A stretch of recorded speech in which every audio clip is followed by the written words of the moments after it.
prepare yourself for the 2025 Halloween special from the Warning Woods. Without further ado, please enjoy the Crutchfield Estate, Act 1.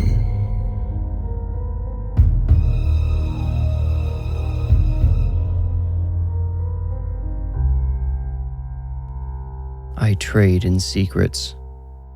I hold very few of my own, but I possess knowledge that could overturn stock markets and upset geopolitics. I can be a man of great influence, but you wouldn't know my name. On paper, I'm an attorney, but many of the purposes for which my clients utilize me fall outside of what you might consider legal bounds. As an attorney for the rich, both infamous and anonymous, secrets come with the territory. I find the easiest way to keep them is not to talk at all. The sorts of things I know could easily slip out, be betrayed by a slight hesitation or a fleeting expression. For this reason, I generally keep to myself. So why am I opening up now?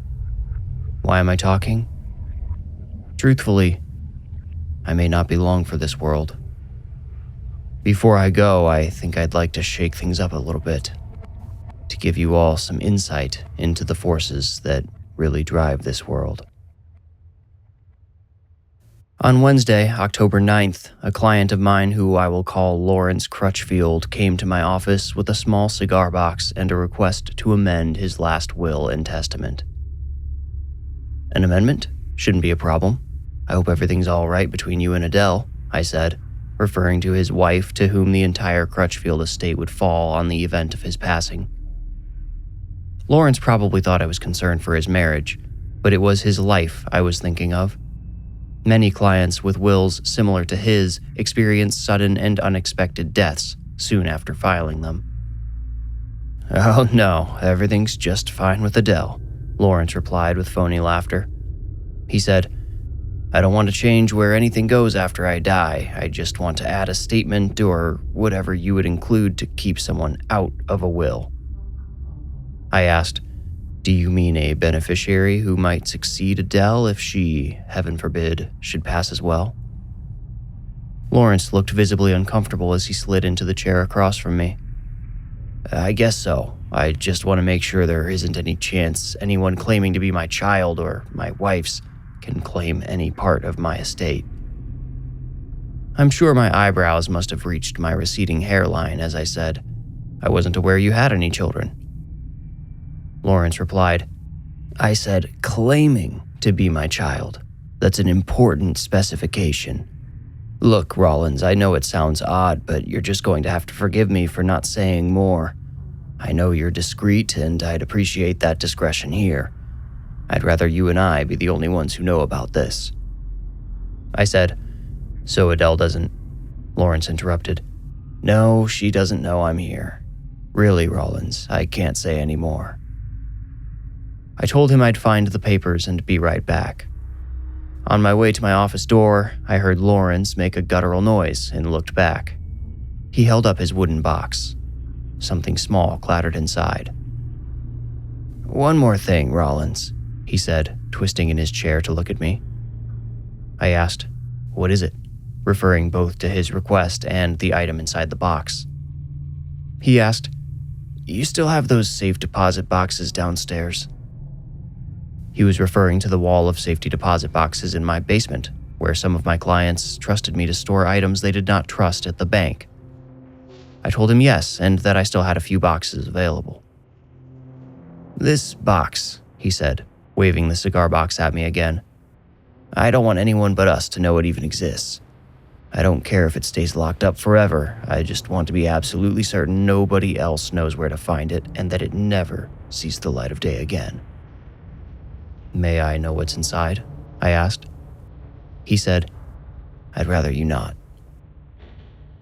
Now, I mentioned I hold many secrets. What I did not mention is how much I relish those secrets. I, for better or worse, am someone who enjoys knowing things. Does it probably put a target on my back? Does it make some very powerful people a bit anxious around me? Most assuredly. However, I keep from feeling any anxiety myself by maintaining my trustworthy reputation. I could make a healthy living doing more mundane work for more typical people. But sometimes I think it is the secrets that tempt me to keep operating in the shadows. It is the secrets which keep me alive. I said to Lawrence, if I'm to be the sole proprietor of this box which will be stored in my home, amongst coveted items of many people more powerful than you, I'll add, I'll need to see what's inside first. Lawrence clutched his jaw, the corners of his lips twitching with suppressed anger. But after only a few seconds, he sighed and said, "All right then, it's a key." He lifted the lid off the box, releasing a mildewy odor, and showed me a large brass key with a black ribbon tied to the end. I asked, "Do I get to know what it opens?" Lawrence shook his head as if disappointed in me for asking. I nodded, understanding. "Actually," Lawrence said, "if you don't mind, I'd like to see this key locked up before we work on the adjustment to my will. It would help me think a little bit clearer, put my mind at ease." "Just so I know what to expect," I said. "There isn't going to be anyone looking for this, is there? Anyone who might come here in their search?" "No, Rollins, no need to worry about that. There's only one other person on this planet who knows this key exists, and if anything happens to me, it will fall to her anyway. I imagine she'll be perfectly content to let you hold on to it." "So Adele does know you're here," I said. Lawrence said, She knows about the key and what it's for. She doesn't need to know it's here unless something happens to me." I asked no further questions. Instead, I led Lawrence to my basement and let him watch me lock his box away. You may, by now, have guessed the key in Lawrence's cigar box possessed some significance, and that I should have pried harder at him before taking it into my custody. But what you must understand is how utterly ordinary this meeting with Lawrence seemed at the time. I'm used to my clients entrusting me with bizarre items and requests. More than one of the items locked away in my basement are heirlooms my clients have left out of wills so as not to let them fall into the hands of troubled children or wayward spouses. I'm also well used to my clients acting dodgy, withholding information. As the saying goes, this was just another day at the office. If I've made it seem at all out of the ordinary, it is only due to my recollection being recolored by the knowledge I later gained about exactly what Lawrence had entrusted me to keep. Not 2 weeks later, Lawrence Crutchfield suffered a fatal aneurysm while driving his wife through the countryside near their remote estate. He owned roughly 100 acres in the country, which included his mansion, an extensive garage, and a 9-hole golf course that he built with a construction company he owned. Lawrence and Adele liked to go for long rides in his Porsche through the surrounding countryside, and it was on one of these pleasure cruises that Lawrence lost his life and nearly took Adele with him. He'd been going 70 when the aneurysm shut him down. The Porsche flew across the opposite lane, over the ditch, and played pinball in the bordering woods before being forced to a stop by a 300-year-old tree. Lawrence was pronounced dead at the scene, and Adele was rushed to the hospital with injuries exacerbated by the roughly 90 minutes which passed before anyone found them. As outlined in his will, Lawrence's body was cremated 3 days later. Adele called me from the hospital to ask if I had the box Lawrence wanted to lock up. Since he told me she knew about the cigar box and key, I assured her they were safe, and then discussed a few of the pressing details in his will, mostly regarding his funeral. She told me she would postpone his funeral until she was back on her feet. Although she sustained severe injuries, the doctor gave her a hopeful prognosis. In the meantime, Lawrence's ashes came to me. Again, these are the sorts of arrangements my clients make. Many of the rich fear their extended families and would rather trust their remains to someone they are paying than anyone related to them by blood. I don't enjoy being in this position, but it is one I often find myself in. I put the urn in the basement room adjacent to the safe boxes and went upstairs for dinner. Lawrence Crutchfield did not cross my mind again until after I'd fallen asleep. I woke before my alarm rang the following morning. My body is trained to wake at a regular time and rarely needs assistance. Operating with such regularity helps make one a more dependable person, and if I'm not dependable, I am nothing. I stretched, then swung my legs over the side of my bed and walked to my bathroom to take a cold shower. Nothing wakes me up better than 3 minutes of icy water trickling down my skin. It is unpleasant, but those 3 minutes give me an extra hour of productivity that I would otherwise spend in a groggy state. I refuse to get addicted to caffeine and must find alternative methods of enlivening my mind and body in the morning.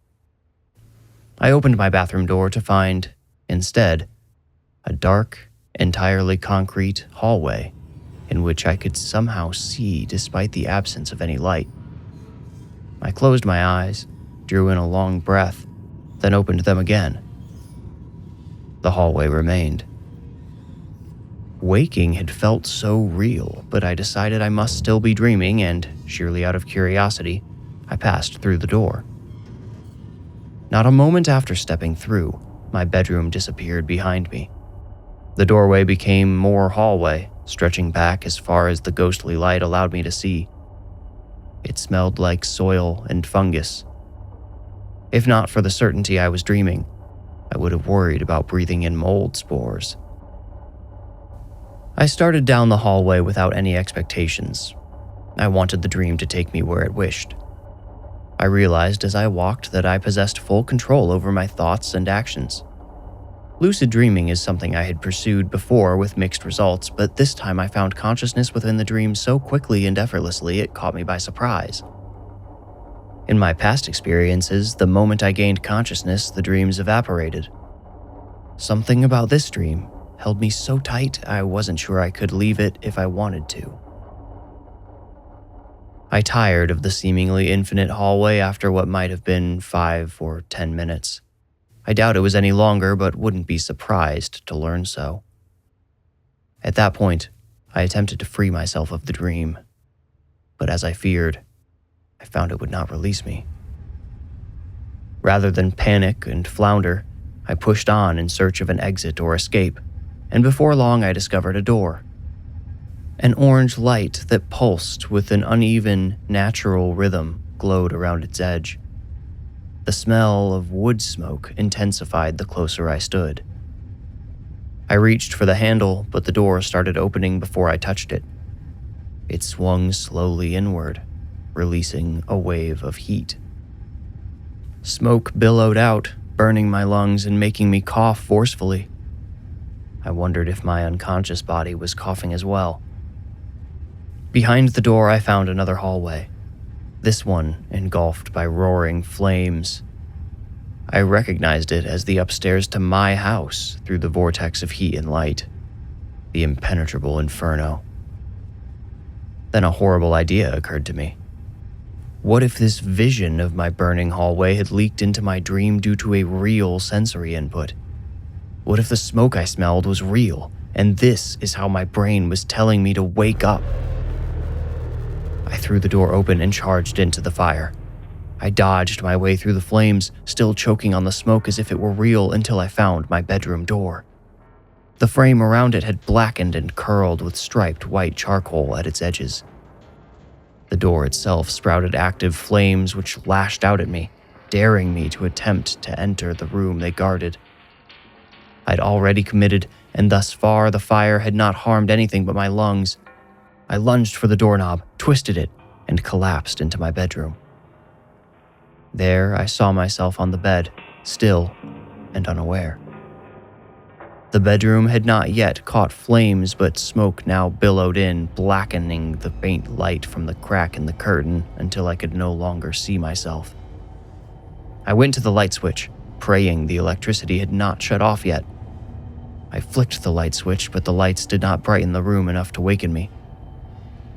I moved across the room to the bathroom, where I turned on the rattly overhead fan and began slamming the door repeatedly. Still, I failed to wake myself. I stumbled on the idea that I could not wake while my consciousness roamed. I rushed toward my bed in order to reunite my soul with my body, not knowing how I might do such a thing. I reached down, pulled the blankets off of myself, and touched something warm and squirming I did not expect to find.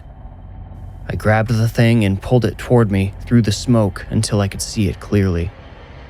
A baby. Practically a newborn infant wriggled joyfully in my hands. I became lost in its big brown eyes, mesmerized by the odd maturity I saw there. So lost I became, I did not notice the smoke dissipate, the flames cool and vanish, and the room transform once more into the infinite hallway. The baby in my hands wriggled until I couldn't help but set it down. To my surprise, it stood evenly on both feet as if it had sprung from the womb able to walk. Worse still, it pointed, directing me to continue down the hallway. Doubts sprang into my mind about the validity of anything I'd seen thus far, which allowed me to relax somewhat. It's hard to relax with a days-old baby following you, though. The child walked me to the very end of the hall where another door waited. This one didn't smell like smoke or glow with firelight. It looked like solid steel with a bolt lock and simple handle, like a door one might see in a meat locker or on a walk-in freezer. I tried to open it, but found it locked. Something nudged my hand and I looked down. The child stood next to me. He, I think it was a boy, took my hand in both of his, folded my fingers closed, then pushed my hand up toward me. I lifted it, opened my fingers, and there in my palm I found the brass key with the black ribbon tied around it. I recognized it immediately. The faint light of the hallway pronounced the key's pockmarks and tarnish. It had looked so placid and harmless in Lawrence's cigar box, but in my hand now, it looked like a totem of pure evil. The child walked with his creepily even steps to the door in front of me.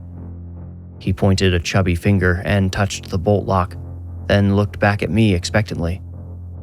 Unsure whether I remained in control of myself, I stepped forward and inserted the key. When I hesitated to turn it, a look of fury and disgust flashed across the infant's face. It froze like that, making an expression which implied he was about to cry. I sensed a serious threat behind the child's eyes as it gazed up at me, with its face wrenched that way. I feared it would do much more than scream at me if I refused to turn the key. Again, thinking this was only a dream, I turned the key slowly, feeling every grating vibration as the bolt slid. It released with a thunk, and the child eagerly jumped up to twist the doorknob. As soon as the door opened a crack, the child dropped from the knob and landed on all fours, then scurried through the door like a rodent. The door stopped swinging, partially open. I peered through it, wondering where the child ran off to, but there was no light inside the next room at all. Not even the ghostly light of the hallway bled into the impenetrable darkness beyond this threshold.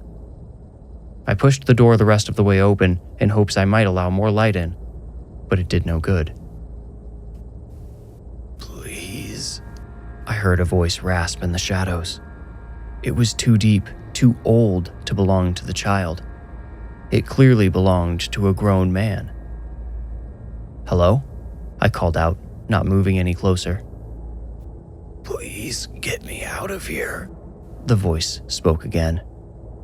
I said, "I can't see you. Come toward me." The voice whispered, "He has me. I can't get away." "The baby?" I asked. No answer came. Two yellow lights lit up at what I assumed to be the back of the room. They rose into the air. The shadows filling the room coalesced around them, moving in reverse. As the shadows coalesced into the figure, the rest of the room became visible, slowly at first, but then exponentially faster. I soon began to notice a shape, a bundle of some sort resting in the center of the floor. Only when most of the shadows had joined the figure at the back could I tell the bundle was a man. And only once every last wisp of blackness had been absorbed could I tell the man was me. Me sat on his knees with his hands behind his back, head bowed forward, not in reverence, but exhaustion. Slowly, he raised his head. His eyes looked bloodshot, his irises pushing into the redness, desperate for light. He looked like he hadn't eaten or drank anything for days. His repulsively greasy hair stuck straight up in the back. "I can't get away," the other me muttered. You have to help me." "How did you get here?" I asked. "Tell me and I'll—" The figure behind him lurched forward. Its feet remained planted, but its hulking shoulders bent toward the other me on the ground. One of its hands grasped the tuft of hair sticking up and yanked it backward. Wheezing, the other me cried, "You're already here. It already has you. You have to bring the key. It's the only—" He sucked in a strangled breath. "The only way." "Where do I bring it?" I asked, truly wanting to know. The creature's eyes rose to meet mine, and suddenly I knew what the other me had meant when he said it already had me. I felt its influence stir inside me like a festering brood of worms. I'd allowed Lawrence to bring this thing into my house, and it had infected me. What was the key for, and why had Lawrence been so unwilling to tell me? The door to the other me's cell banged shut. I felt myself ripped backwards, my heels sliding across the stony floor by some force without regard for my will. We passed the door to my burning room and continued beyond where I thought I'd entered the dream. I felt myself lifted up, and suddenly my feet dangled below me. They knocked against rungs of a cold steel ladder, more shiny than I would have expected in such a dank, dark place. A brief squealing sound, then light shone down upon me. The dream hoisted me out of a circular hole, then dropped me gracelessly onto my back. I scrambled to my feet, prepared to flee from that dark creature which absorbed all the shadows. When I turned around, I saw nothing there. Nothing but a manhole cover in the grass. Leafless trees surrounded me. Beyond them, I saw clearly, even under the darkness of night, a golf course. I looked down and saw I was standing less than 10 feet from a sand trap. I called out, but unsurprisingly, no one answered. I tried to take a step, but tripped over a gnarled tree root protruding from the ground. I looked up and saw the rest of the tree, equally twisted and lumpy. Before risking another step, I glanced around and saw that many, if not most, of the tree roots were bulging out of the dirt as if the trees might uproot themselves and run away, or close in. This became my last observation before the dream flickered away with a blink of my eyes as I awoke.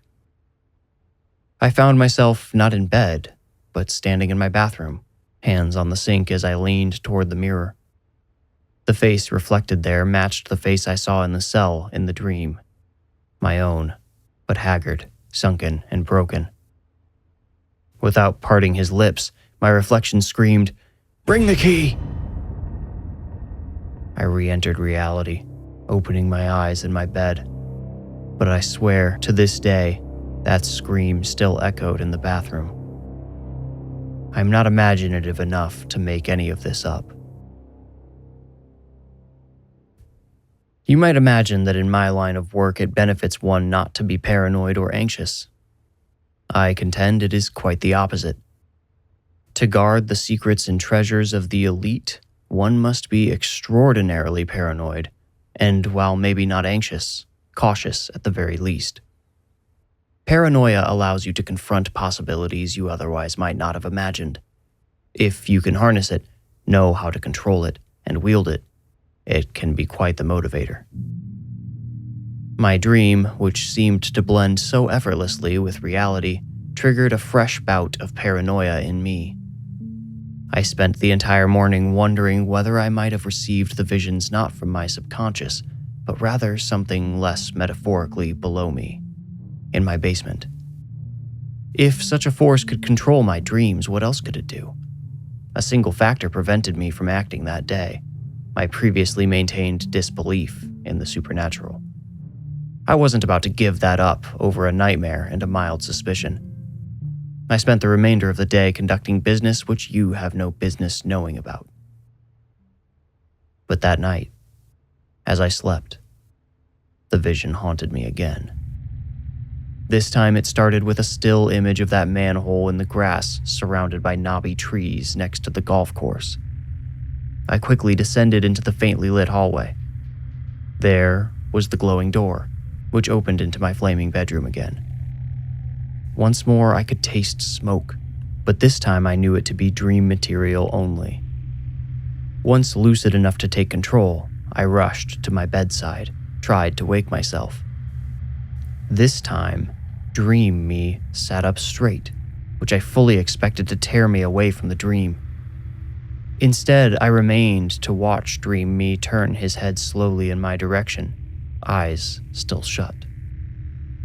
A column of flame suddenly crackled at higher volume, defining itself against the others. A great boom followed, signaling the collapse of one of the bedroom walls. The roof sagged. The flames began chewing through it. My other self's eyes flashed open. He leaned toward me with his arms held outward, palms up. His mouth dropped open, and he began to gleefully chant, "Look at me, the devil's skin bag. Look at me, the devil's skin bag." I tried to back away, but he grabbed hold of my wrist before I even noticed him move, his gleeful grin replaced by a scowl. He snarled in a voice not my own, "You'll be dead by your birthday, skin bag." I broke free and ran from the room, slamming the door behind me. I just stood there, panting for some time. My birthday, October 31st, was only 3 days away. The door at the far end of the hallway swung open on its own. My vision zoomed in on it for me.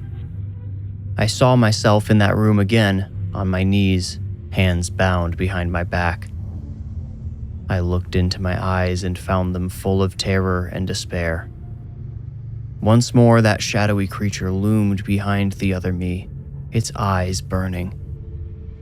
This time, its hands reached forward and grasped my other self's face.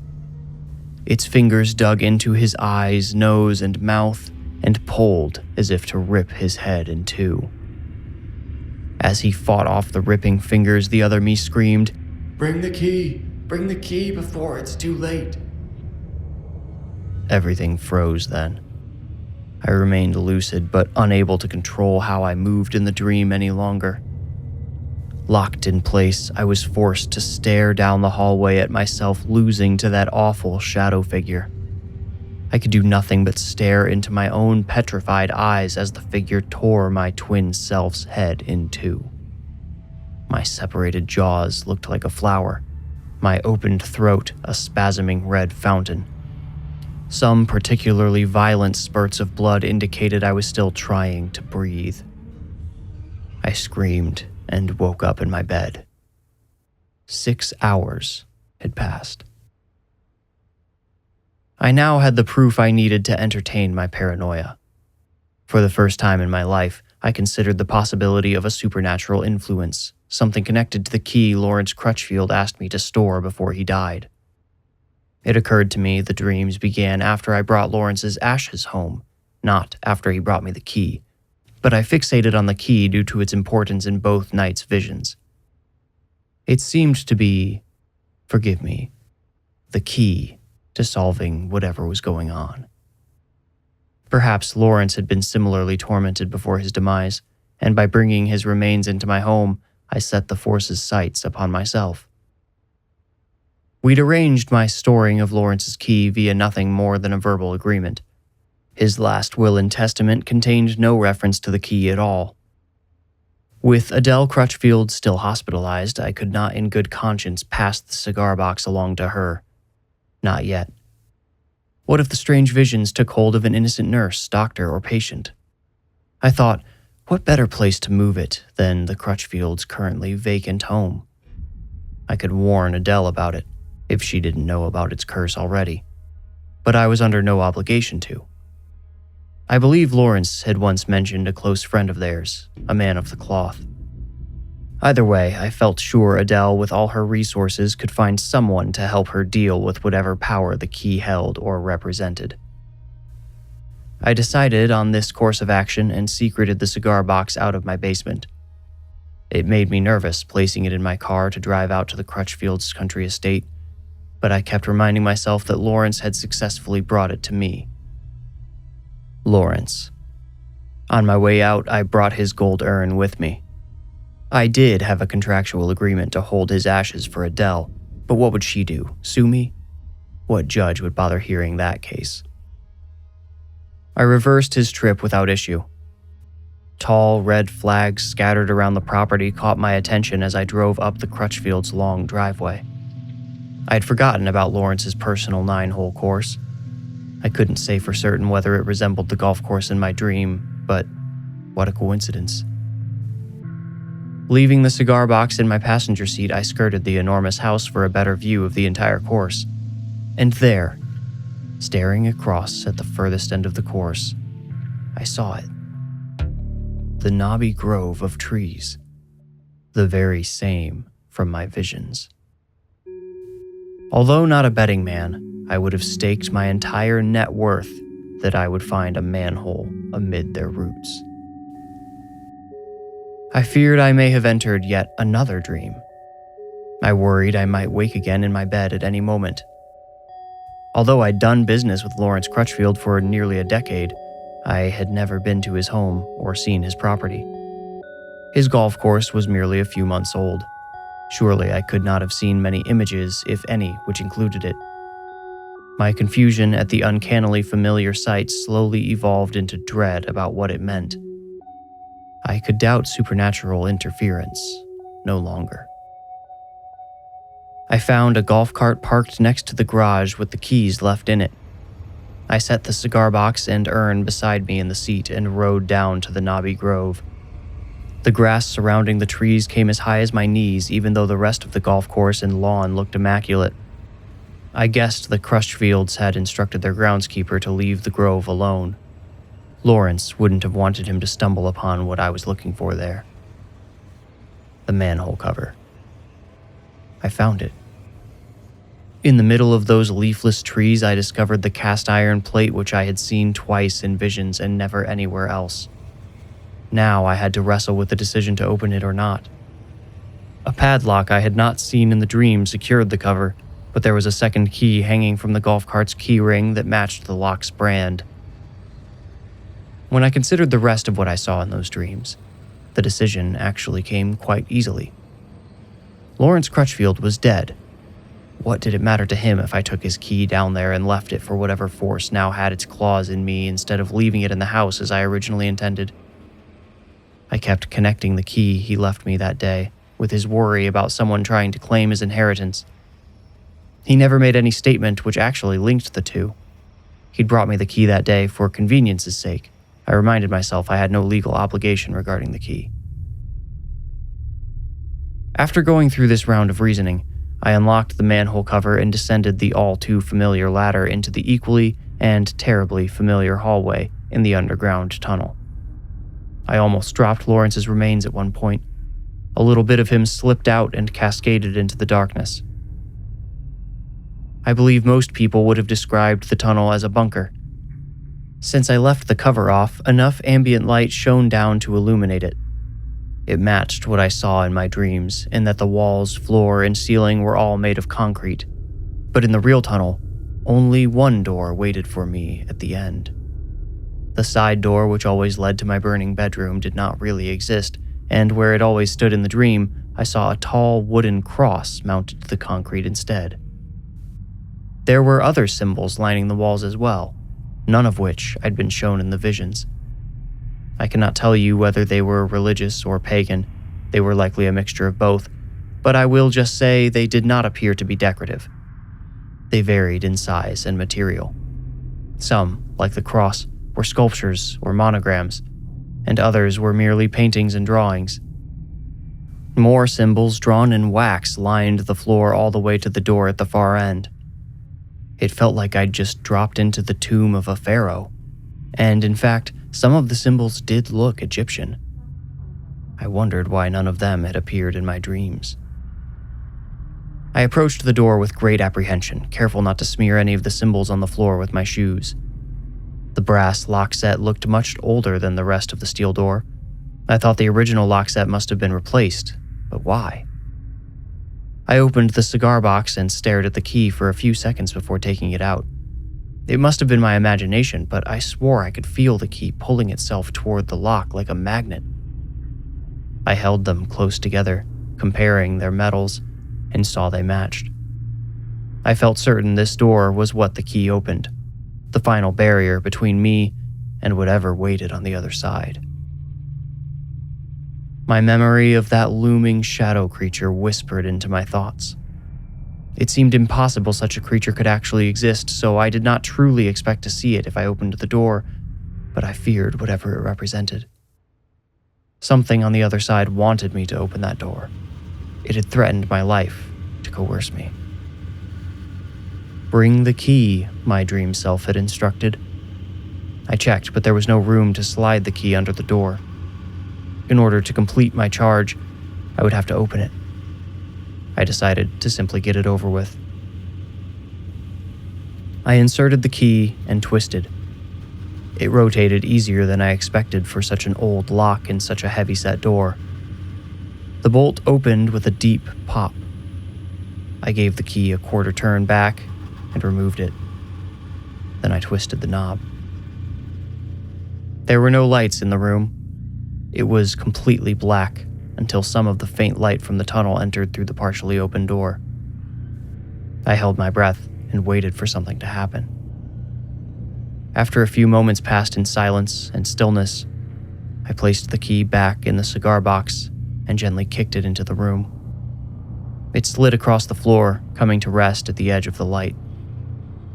Nothing but curiosity prevented me from slamming that door shut and evacuating the tunnel immediately, but my curiosity is a powerful force. I waited for 5, then 10 seconds. Just after I accepted that nothing would happen, I heard a soft sliding sound in the darkness. Then I wanted to run but could not. Like an animal cornered by a wild predator, I froze, hoping I might not be noticed. The sliding sound became small scratching noises, and just beyond the light, I noticed motion near the floor. A small form began to emerge, but when it reached the edge of the light, it stopped. It was an infant, an actual human baby.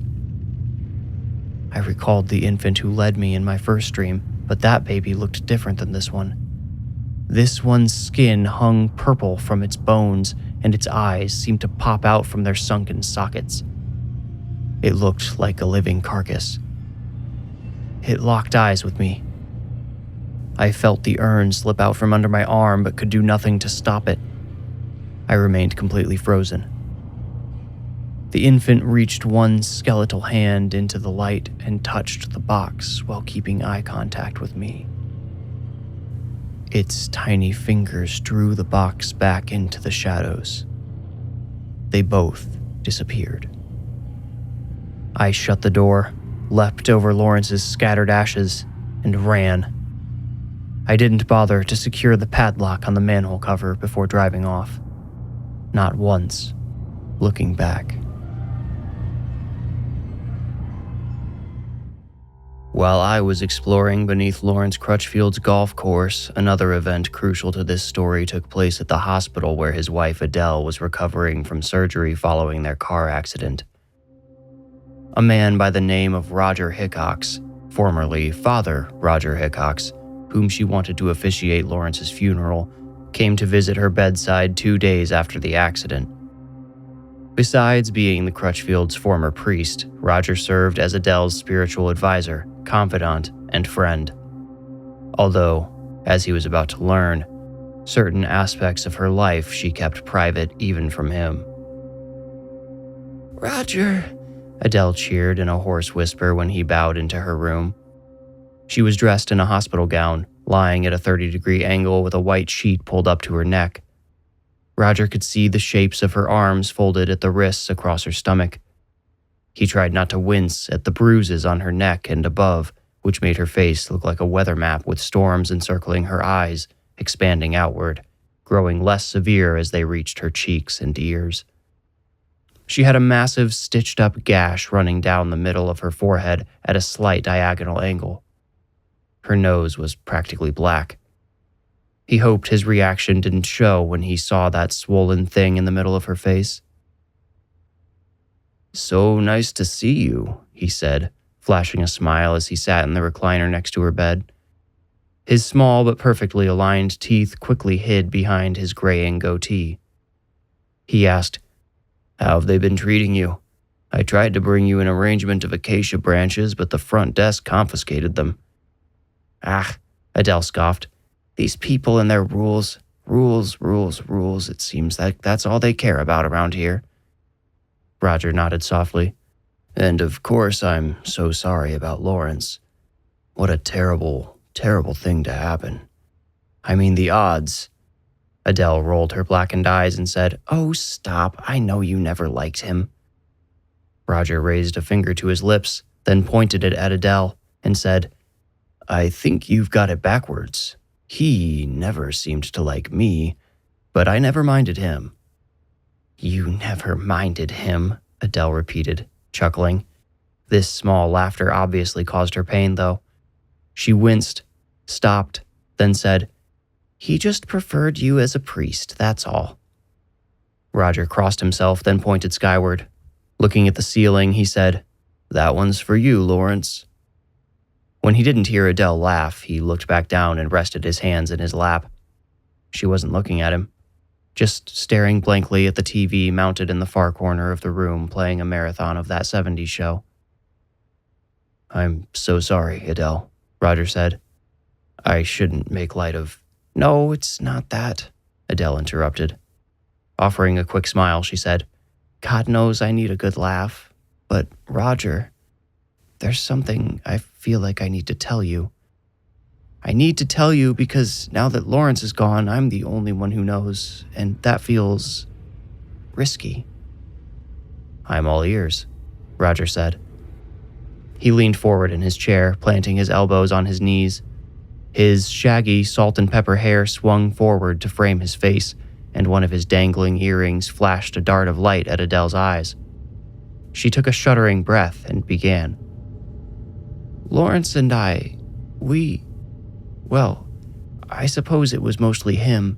He was looking for something new, some kind of uniquely spiritual experience. Some broker he knew told him about a sort of spiritual retreat down in El Salvador, and he just wouldn't shut up about it. I told Lawrence I didn't want to go all the way to El Salvador, but he said that wasn't a problem. He'd managed to procure the same ayahuasca-based compound they used down there." "I'm familiar," Roger interrupted. "With the El Salvadorian retreat?" Adele asked.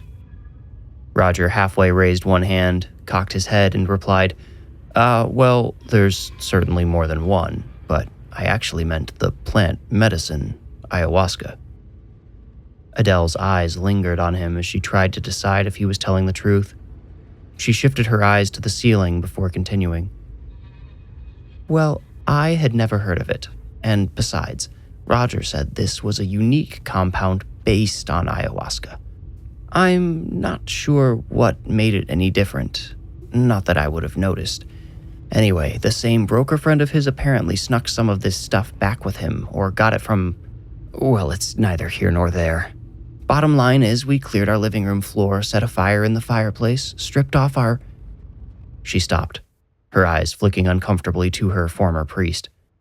Even though he was now nothing more than a close friend, she often wondered if he saw her the same way. Also, at certain times, she still could not help but picture him in his cassock and Roman collar. She continued, "We got comfortable, and Roger mixed up this gray concoction with a mortar and pestle on the living room floor.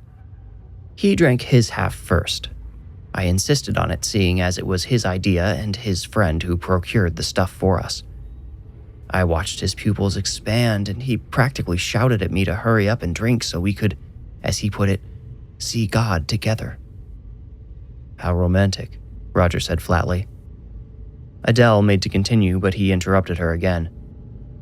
Actually, hold on a minute. I don't know exactly where you're going with this, but I can already tell you what you did wrong. Oh, thank God, I knew you were the person to talk to, Adele replied. Roger said, Yes. Well, there's usually a ceremony to go with such a powerful psychedelic. We modern civilized people, he put this in air quotes, might look at the rituals surrounding the drug as superfluous extravagances performed by people who don't understand neurochemical reactions. I mean, just take the damn drug, right?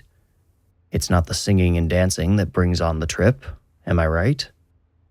I suppose you are, Adele replied, impatiently waiting to finish her story. Wrong, Roger said. In an extremely narrow sense, yes, it is the drug which makes you hallucinate. But that's not the full... He leaned forward. When you go on a road trip, do you just hop in the car and leave, or do you prepare for the journey? I'd rather not talk about driving at the moment, Adele said. And it was at this point, in the back of his mind, Roger realized how generally unfazed his friend seemed by the tragic loss of her husband and by her own injuries. She spoke so matter-of-factly about everything.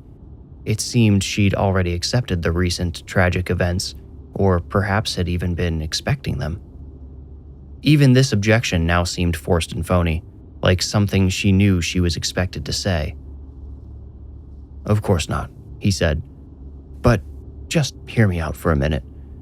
Before you go on a trip, you pack all the things you need, but also decide what not to bring.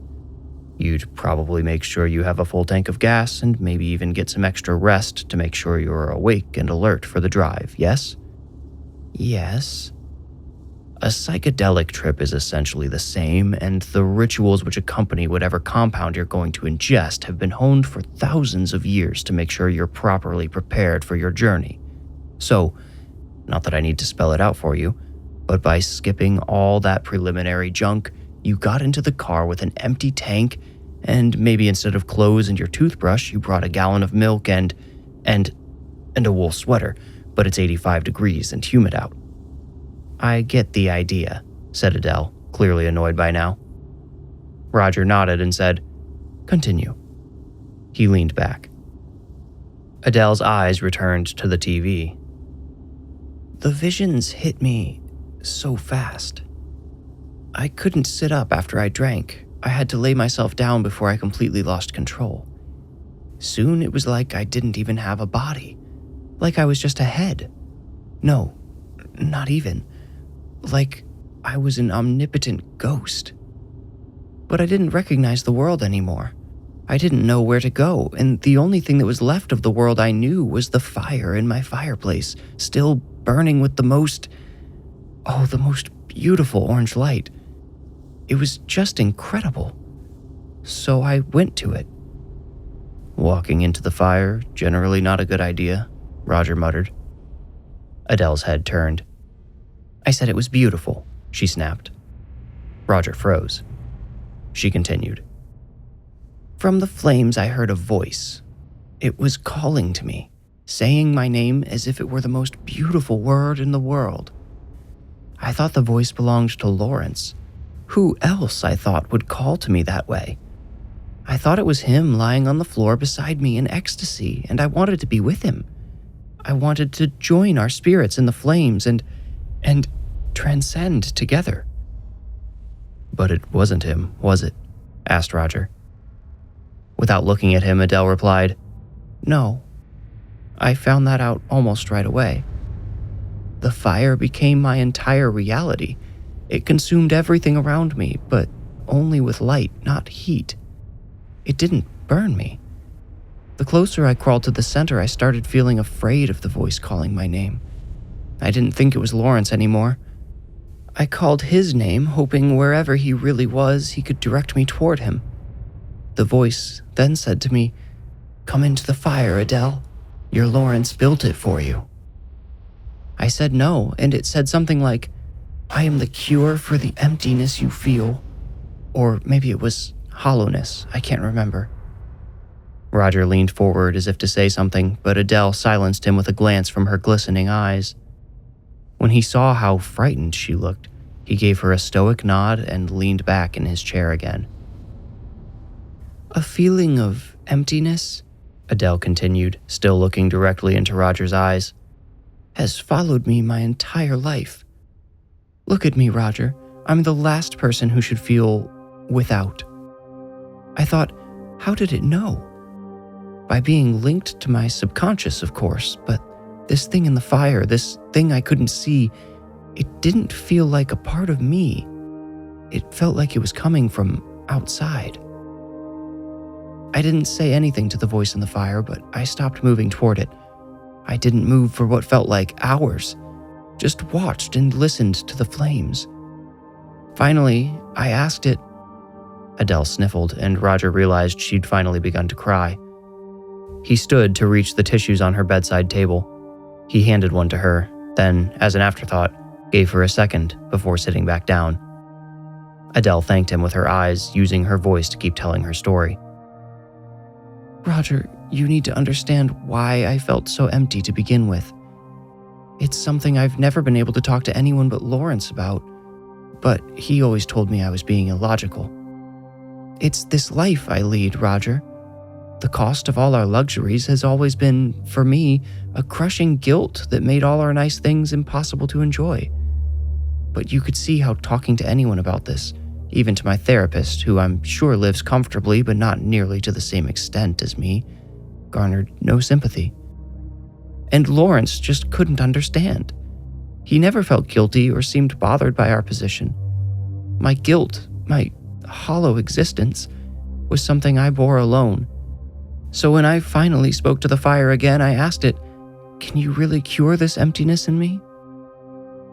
The heatless fire surrounding me lit up even brighter and started forming shapes.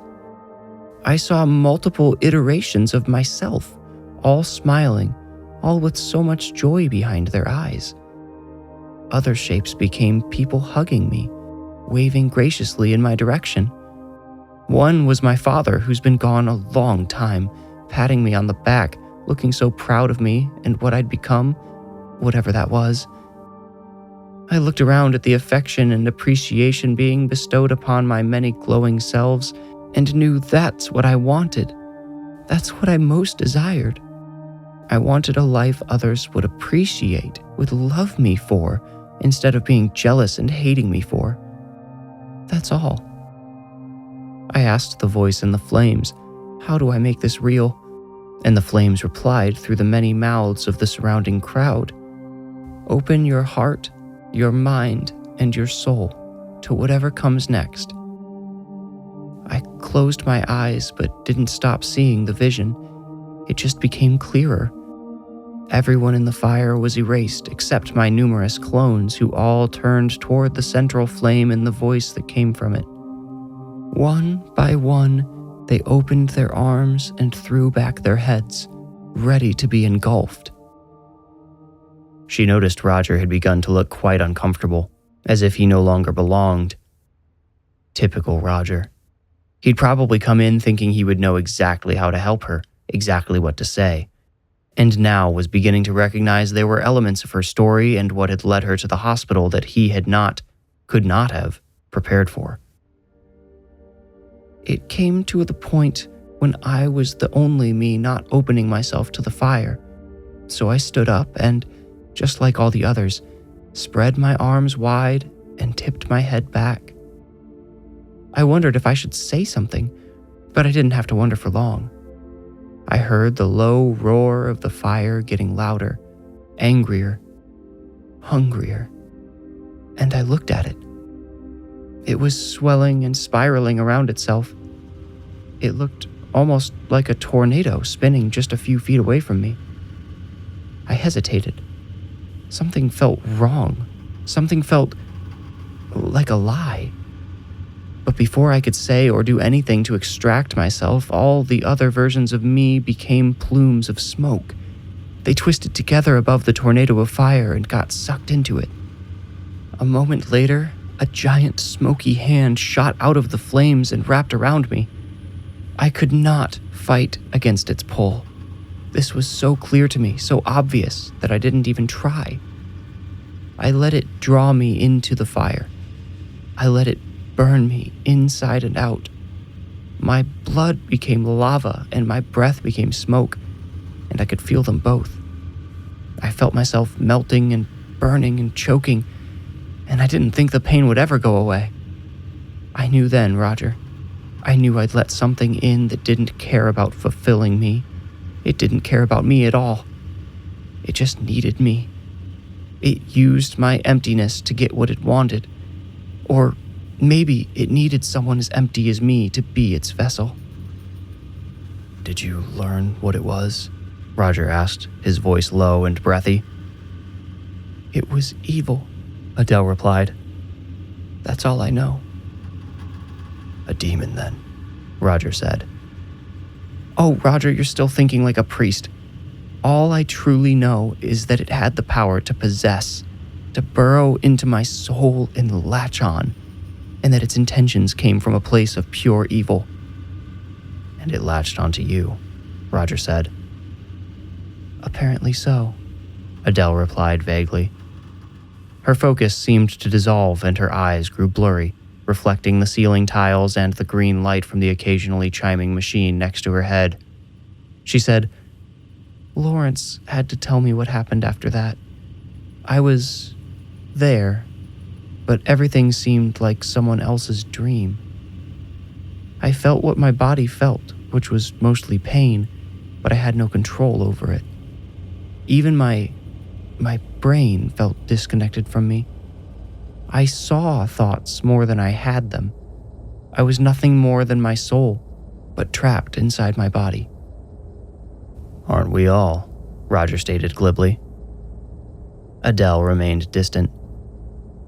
"Lawrence told me later he had to lock me in the spare bedroom upstairs or I probably would have hurt myself. He took out all the furniture and everything on the walls. He emptied the cupboards in the adjoining bathroom and even removed all the light bulbs. The thing inside me liked to hurt me for no other purpose than its own enjoyment. Lawrence did his best to prevent it from doing that, or at least made sure the damage wasn't too severe. He greatly underestimated my possessor, though.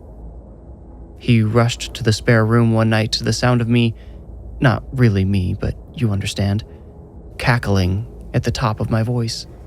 He said it sounded celebratory, like the demon, fine, we'll call it that, like the demon had won. He hurried to unlock the door and threw it open to find it staring at him through my eyes. He said it was making a face like a clown with arched eyebrows and a wide grin. He said the rest of my body was facing one of the opposite corners, though. This thing had turned my head almost completely around. I remember. I could feel the strain on my neck, the vertebra just about ready to tear away from one another. We both thought the demon was finally going to do it, going to kill me. To Lawrence's surprise, though, it allowed my neck to relax when he begged it to talk to him. It told him the only way it would leave me alone was if it were offered another in my place. I want to believe Lawrence would have given himself for me, but I cannot when I'm honest with myself, which explains the next part of his conversation with the spirit inside me.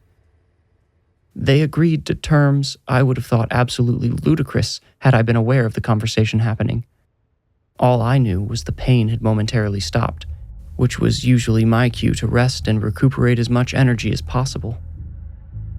Anyway, Lawrence apparently forgot my age because the deal he worked out was that I would grow a child, a body without a soul, for the demon to possess in my stead. Ugh, Roger scoffed, unable to mask his horror at the idea. "I feel the same way telling you about it," Adele said. "And obviously in my 60s, I'm much too old to have considered getting pregnant at all possible. But Roger, I tell you, I woke up something like 2 weeks later, feeling nauseous. I realized while... Sorry for the graphic detail. I realized while bending over the toilet that I had control of my body again, and that I could see, hear, unfortunately taste, and even more unfortunately smell everything around me. I could also feel, and what I felt nestled deep inside me, where I'd been trapped for those endless days and nights, I felt another. Not a baby, no, it was much too early for that. I felt the presence of another, which I could only imagine was the demon, Roger finished. Yes, the demon, said Adele. My God, said Roger. Adele continued. The pregnancy lasted 13 months instead of 9. Lawrence wanted to take me to the hospital after the 10th month, but I insisted on keeping my, I guess you'd say, miraculous condition to ourselves. During those months, Lawrence hired a contractor to build a bunker underneath his golf course. He told the contractor it was one of those apocalypse shelters you always hear about wealthy people building. He kept it incredibly sparse, though. It consists of just one long passageway with a heavy door at the far end that leads to a single room. In that underground room is where I finally gave birth to the creature that possessed me. And that is where it remains to this day. Lawrence switched the door's lock with one from an old church and installed a labyrinth of symbols, charms, and totems from religions and cultures all across the world along the passageway leading to it. Roger gave her a sideways glance as if expecting this to be some kind of dark joke. He saw a tear running down her cheek, though, and knew she was serious.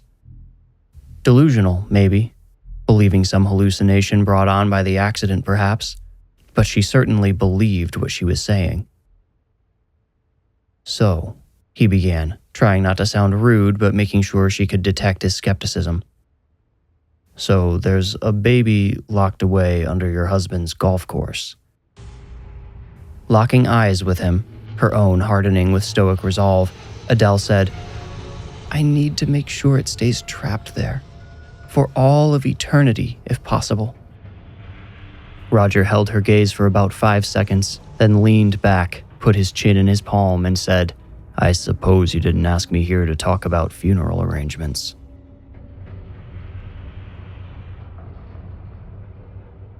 Adele called her groundskeeper and occasional concierge Ernesto to pick her up 5 days later when her doctor finally discharged her. Ernesto did not answer his phone, so Adele called the only other person she could think to, Roger. She and I did not have a familiar enough relationship for me to come to mind. That would soon change, as I'm sure you must expect. How else would I know about everything she told Roger in the hospital? Roger picked her up and drove her home. They drove in with the sun overhead, making the road look like a trillion shards of glass being swallowed by Roger's silver Hyundai Veloster. He turned them onto the semi-paved road which led to the wall of trees surrounding Adele's expansive estate. The sky grew more overcast the nearer they drove. As Roger's car crawled toward the locked gate at the beginning of the driveway, he noticed the light outside visibly diminishing. He hadn't checked the weather, so he supposed he could have been ignorant to a forecasted storm, but somehow he didn't think so. For some reason, the thickening clouds made him nervous.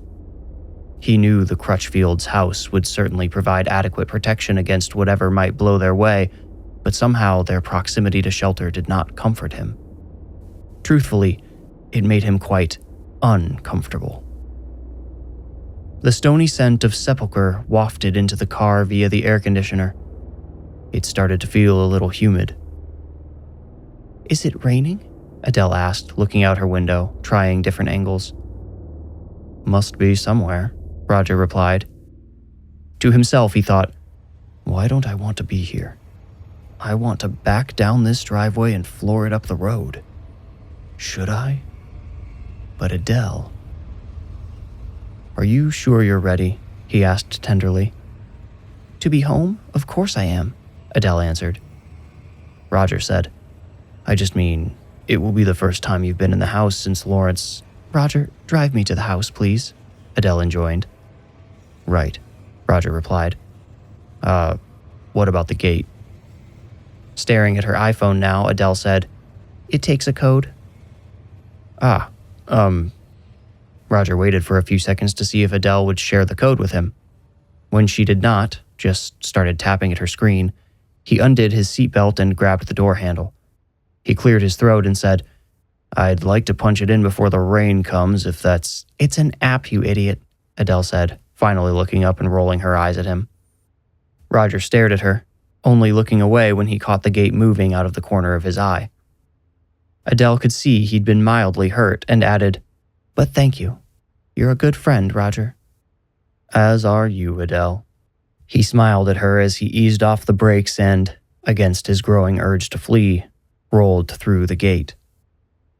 It closed behind them too quickly for Roger's taste, almost like something pushed it closed against the automatic mechanism. Its punctuating clank signaled the arrival of the inevitable downpour.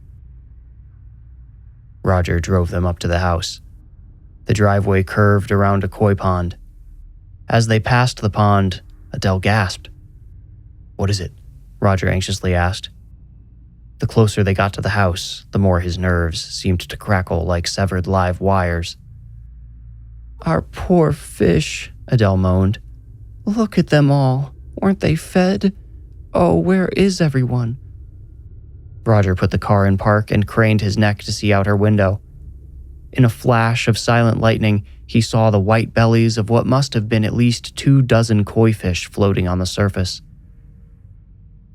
"Are you—" he began to ask, but stopped himself. Shaking her head about the fish, Adele asked, "Am I what?" "Are you absolutely sure you want to go inside?" he asked. Putting a hand on her shoulder, he said, "As your spiritual advisor, I feel I need to warn you that I'm sensing something very dark here. It's like it doesn't want me here. Are you getting any sense of that?" "It sounds like my spiritual advisor is a little paranoid," Adele chided. She unbuckled herself. "All I'm feeling is that I want to be home. Now, do you have an umbrella in here somewhere?" "Back here," Roger said, already reaching behind her seat for the black umbrella he always kept there in case of rain. Rather than offer it to Adele, he opened his own door, stuck the umbrella out to open it, and stepped out of the car. On a perfect day, or almost any other kind of day, the Crutchfield mansion looked like something out of a storybook. It sprawled 100 feet in either direction, white with black accents, pillars guarding the front door and rising all the way through the second story where a balcony with an ornate railing looked down on the pond. But on that dark, stormy morning, the house looked oppressive. It gave Roger the same feeling he felt when he'd visited prisons and funeral homes in his previous career. Rain poured down off the balcony, forming a curtain between the pillars. Through the falling water, Roger could see the black front door.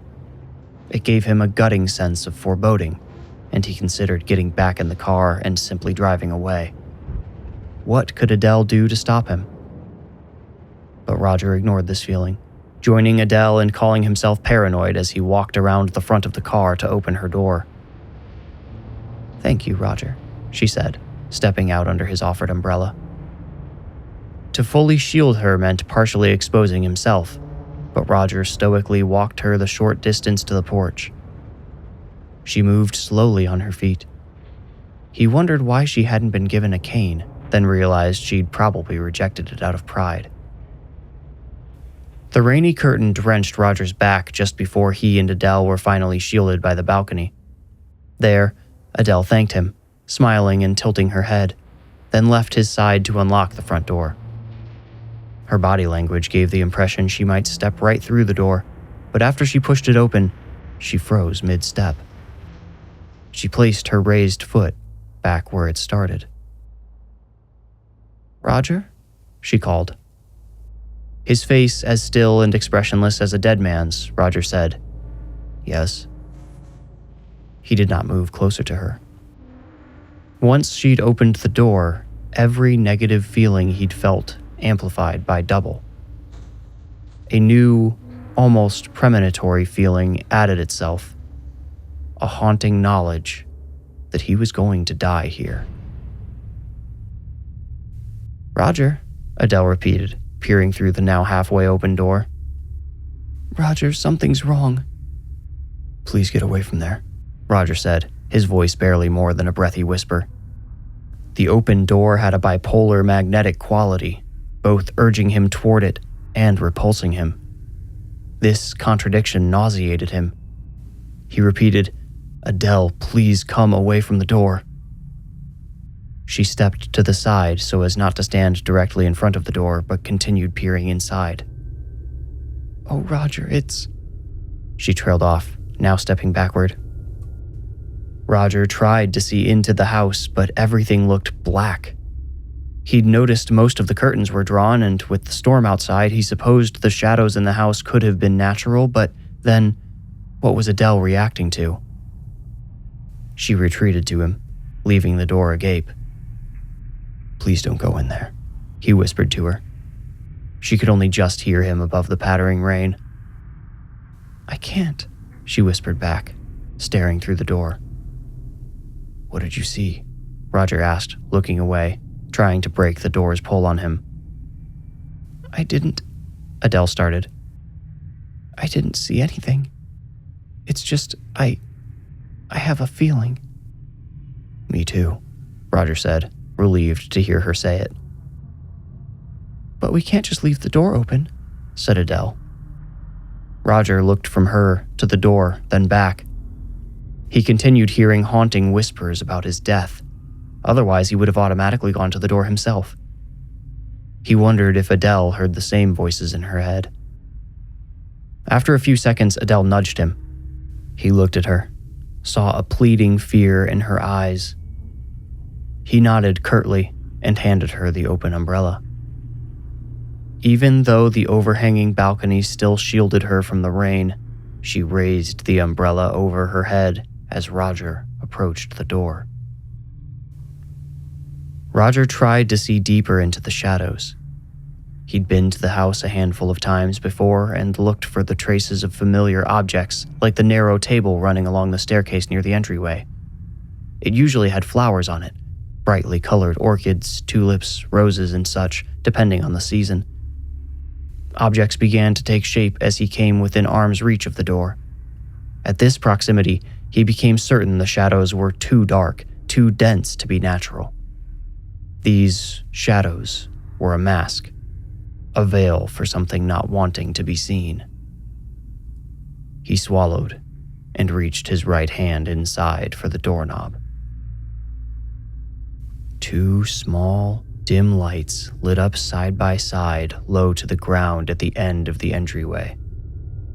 At the same time, Roger heard a growl too low to be a dog, but similar in timbre.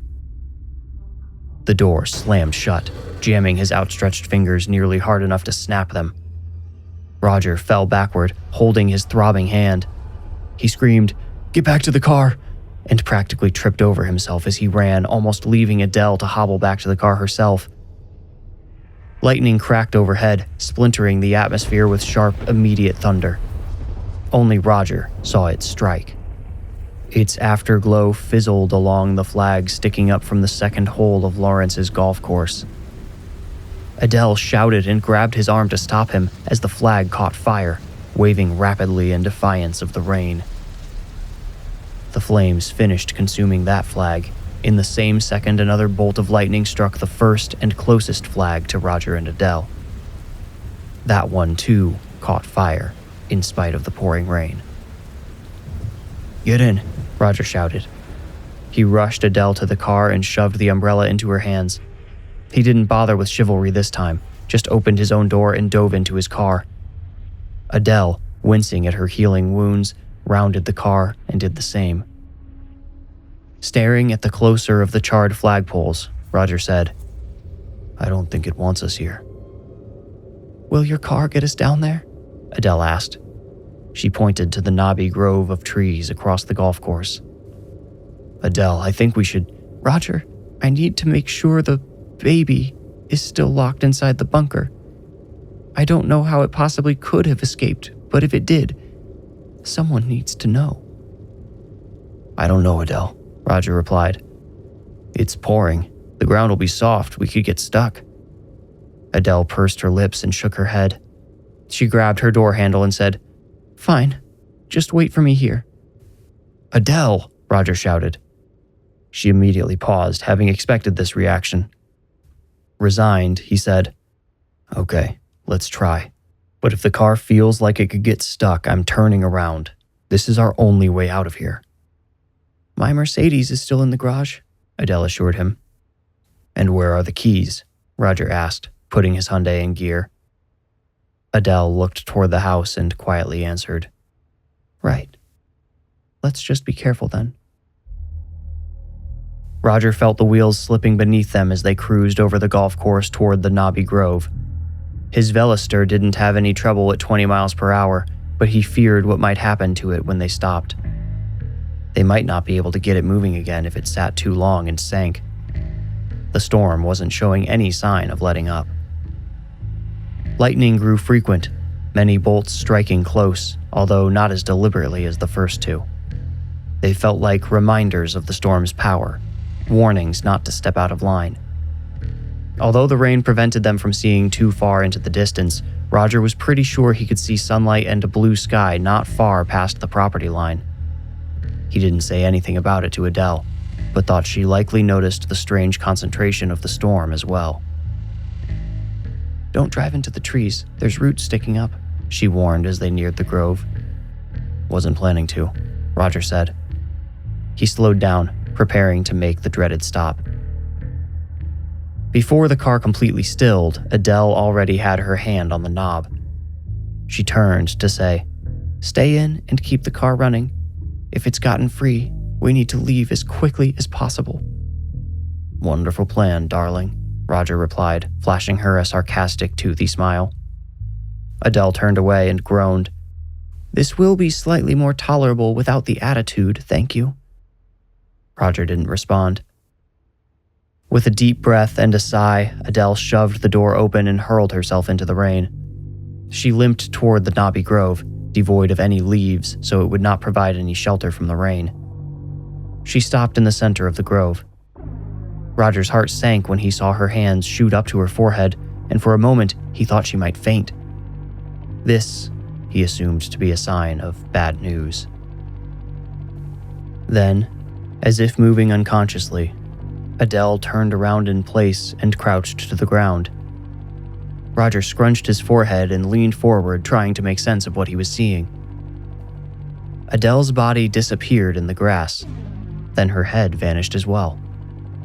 Roger swore and kicked his door open, lunging into the pouring rain. He slammed the door to get it out of his way so he could sprint to the knobby grove. By the time he entered the trees, Adele had completely vanished. He shouted her name and ran toward the place he'd last seen her. The toe of his loafer slammed into something hard, nearly tripping him. He glanced down and saw he'd kicked a manhole cover.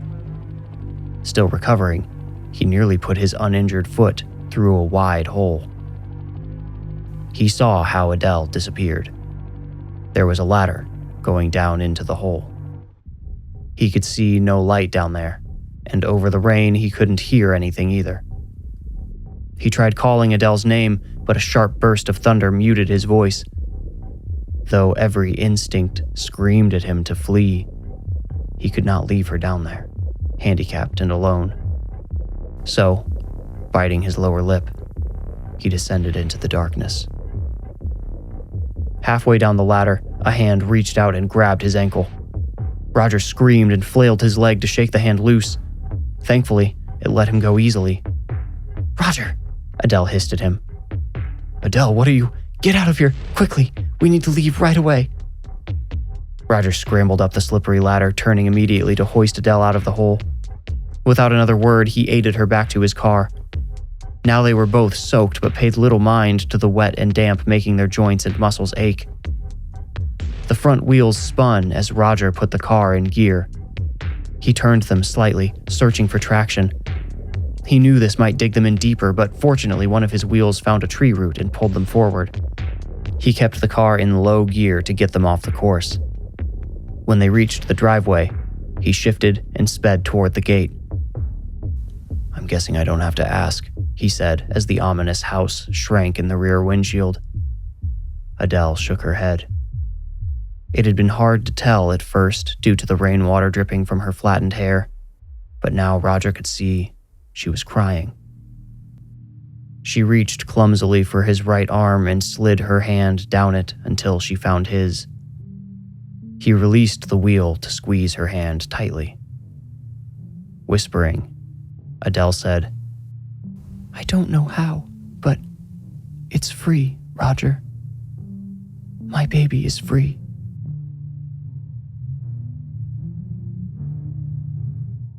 After I didn't hear from Adele or anyone representing her within the expected time frame, I decided to call her myself on October 31st. I did not come to this decision lightly, as I had seemingly diverted the threat against my life and wasn't keen to involve myself with anything related to it again. By turning over the key to the child, I seemed to have appeased it. I did not dream of the bunker or of my bedroom in flames any longer. There was also the matter of Lawrence's ashes spilled on the bunker floor. When I finally called Adele, I hadn't decided quite what to say about the ashes' whereabouts yet. "Who are you?" she asked, harsh and suspicious. I said, "Hello, Mrs. Crutchfield. My name is Glenn Rollins, your husband." "Have you been to my house?" Adele hissed into the phone, interrupting me. For the sake of credibility, I've always found it best to be honest in the face of such a question. You need not divulge more than is asked for, but always answer with the truth. "Yes, ma'am, I have." Adele tightened the parameters of her questioning. "Why? What did you do there?" When asked two questions in unison, you might be able to avoid answering whichever question you address second. Choose carefully. "Ma'am, please forgive any intrusion. I had some of your husband's belongings I wished to return." My own question for myself burned in the background. What will I tell her I've done with his ashes? This problem glared at me. Adele would want to know why, if I'd visited the house, I didn't leave the ashes there. I only consoled myself with the slim possibility Adele had yet to learn Lawrence's remains had been turned over to me. Referencing my previous tip about answering truthfully without divulging too much, I could simply tell her I did not have the ashes in my possession. "What did you have that belonged to Lawrence?" Adele asked. "Ma'am, I'm—" "Enough with the ma'ams, Rollins, and speak to me straight." When she called me by only my last name, the way her husband used to, I learned Adele must have spoken to him at least a little about me. How much she knew I could not be certain, but this severely subtracted from the odds she didn't know about the ashes. Lawrence had told me she didn't know I had his cigar box. According to him, she would be content to let me keep it and the key it contained. If such turned out to be true, I wouldn't have to admit anything I'd done under the golf course, if not for those damned ashes. I still hadn't answered her question. "Adele," I began. "Shortly before your husband's death, he visited me. He left me something he said only you knew about, and he asked me to keep it locked away. He also said you might prefer it if I continue safeguarding this item. Is that what you would like to do?" Still sounding somewhat dazed, Adele asked, "What is it?" And feeling a rising anger I didn't expect, I answered, "You know what it is, Adele." That moment, she knew. I'm not sure exactly what she detected in my voice or if something I had said accidentally gave me away, but I could hear the accusation in her long, silent pause. Adele finally broke the silence by whispering, "You set him free, you ignorant bastard." Nonplussed, I was relieved not to have to hide the truth any longer. I asked, "Who did I free, ma'am?" She answered, "The devil's son." I recalled the shriveled infant crawling out of the dark in the bunker. The devil's son. As someone who never believed in the devil, I found it shocking how much that title scared me. It wouldn't have if I had not seen him with my own eyes. That unnatural thing emitted undeniable evil even if I can't explain how. You know Adele's story now. You know how she became pregnant and what she gave birth to 13 months later. I, however, had yet to hear it. To me, what lurked beneath the golf course and why it was there was still a mystery. As possibilities and terrifying potentialities assaulted my mind, a question I should have kept to myself made its way to my lips. What is that thing? Adele went quiet again, so I admittedly begged, "Please, Adele, I need to know." And so she shared the story she'd told Roger with me, bringing the total number of knowledgeable persons to 4. 3, if you only count the living. In response to her story, I shared my own. I told her everything I'd done at her estate, ending with fleeing in my car after leaving the creature in the bunker with the key. I apologized for losing her husband's ashes. Put against everything else, she wasted no concern on the lost remains. She only wanted to talk about the evil I'd unleashed. She told me about the state of her house, of her land. She said she still hadn't heard from her groundskeeper, Ernesto. She put all of her guilt onto me, even though I'd only become a part of this story through happenstance and lies of omission. I know the sort of person you are, Adele said. I know the sort of people you associate with. Lawrence wasn't perfect by a long shot, but I'd bet he was one of your more decent clients, wasn't he, Rollins? I know there are others who ask you to do less mundane things for them. I'm sure you wouldn't want anyone looking too closely into your business, your clients, would you? I said, "Excuse me?" bristling at the threat. Adele told me, What's happening is as much your fault as mine now. You're going to help me fix this or suffer the consequences. I didn't argue. I wanted to. I could have. But it seemed futile. I just said, "Yes, ma'am." I met with Adele and her friend Roger Hickox in a small gravel parking lot near the end of the road leading to her estate. The lot was connected to a picnic shelter which belonged to the state park sprawling south of the road. We utilized the shelter to get out of the light rain. Roger introduced himself as Adele's spiritual advisor, which made it impossible for me to take him very seriously. Having been warned about his inclusion in this matter, I spent the previous evening researching Mr. Hickox and his history with the church. I learned he left the priesthood by choice, although sticking around much longer may have resulted in a less voluntary separation.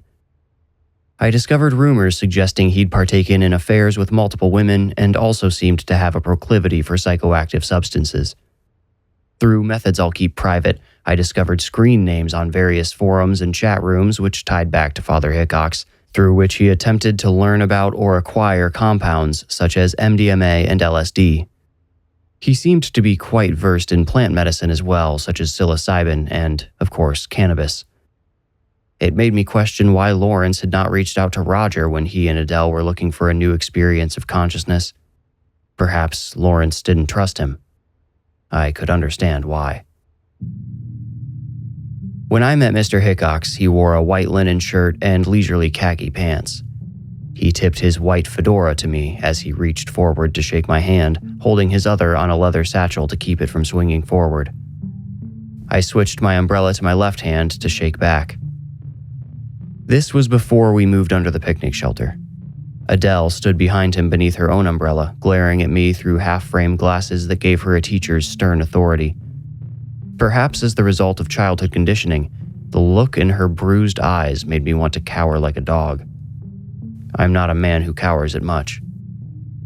She wore tan gardening pants and a blue flannel over a white shirt. She, unlike Roger, who looked ready for a stroll on the boardwalk, looked prepared for dirty work. "Couldn't we discuss what needs to be done at the house?" I asked, indicating the rain surrounding us. "That isn't possible since you let the child loose," Adele replied, glaring harder at me. Sensing the need for a rational third party, albeit a biased one, Roger said, "The house and land are poisoned by the power of the dark spirit possessing the child. As soon as we set foot on the property, we'll be in danger. That's why we need to put our heads together now to figure out what to do. Once we go through that gate, it'll be time for action. It won't allow us time for much else."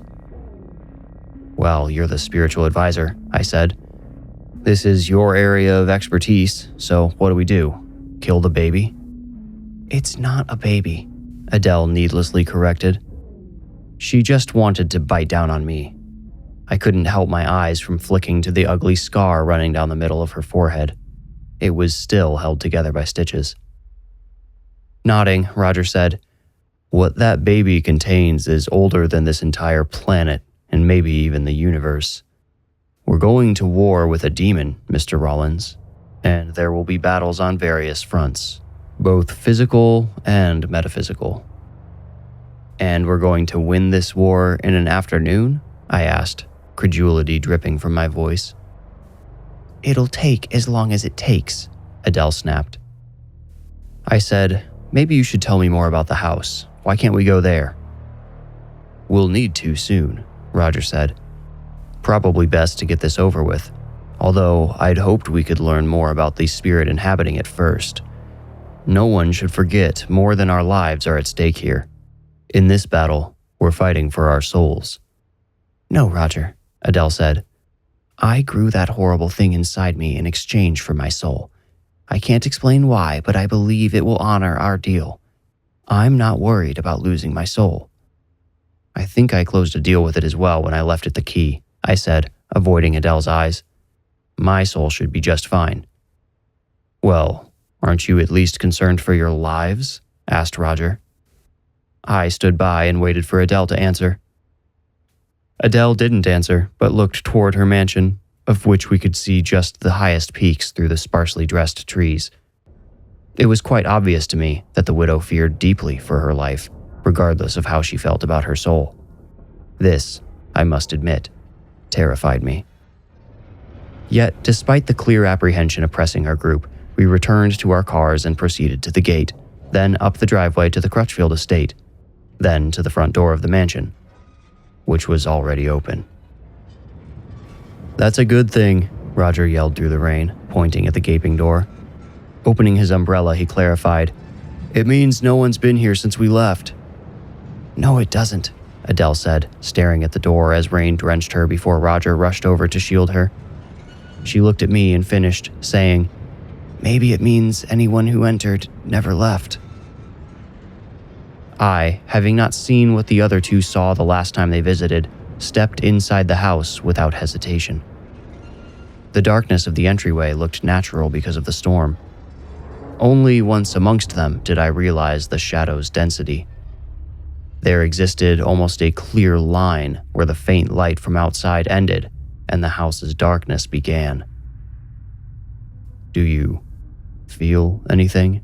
Roger asked.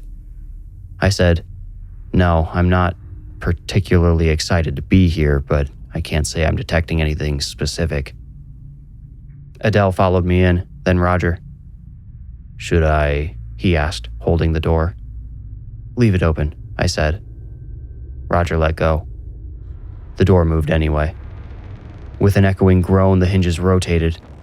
Adele made a weak attempt to catch the door before it shut completely, but it narrowly avoided her fingers and slammed shut, casting us into utter darkness. "Lights," I ordered, already reaching into my pocket for my phone. I heard Roger's voice. "No, no, no, no." "Yours is dead too?" Adele shouted. I pressed every button on my phone, could feel them depress beneath my fingers, but none brought it to life. "It must have drained their power," Roger hissed. "Anyone bring a flashlight?" Adele asked.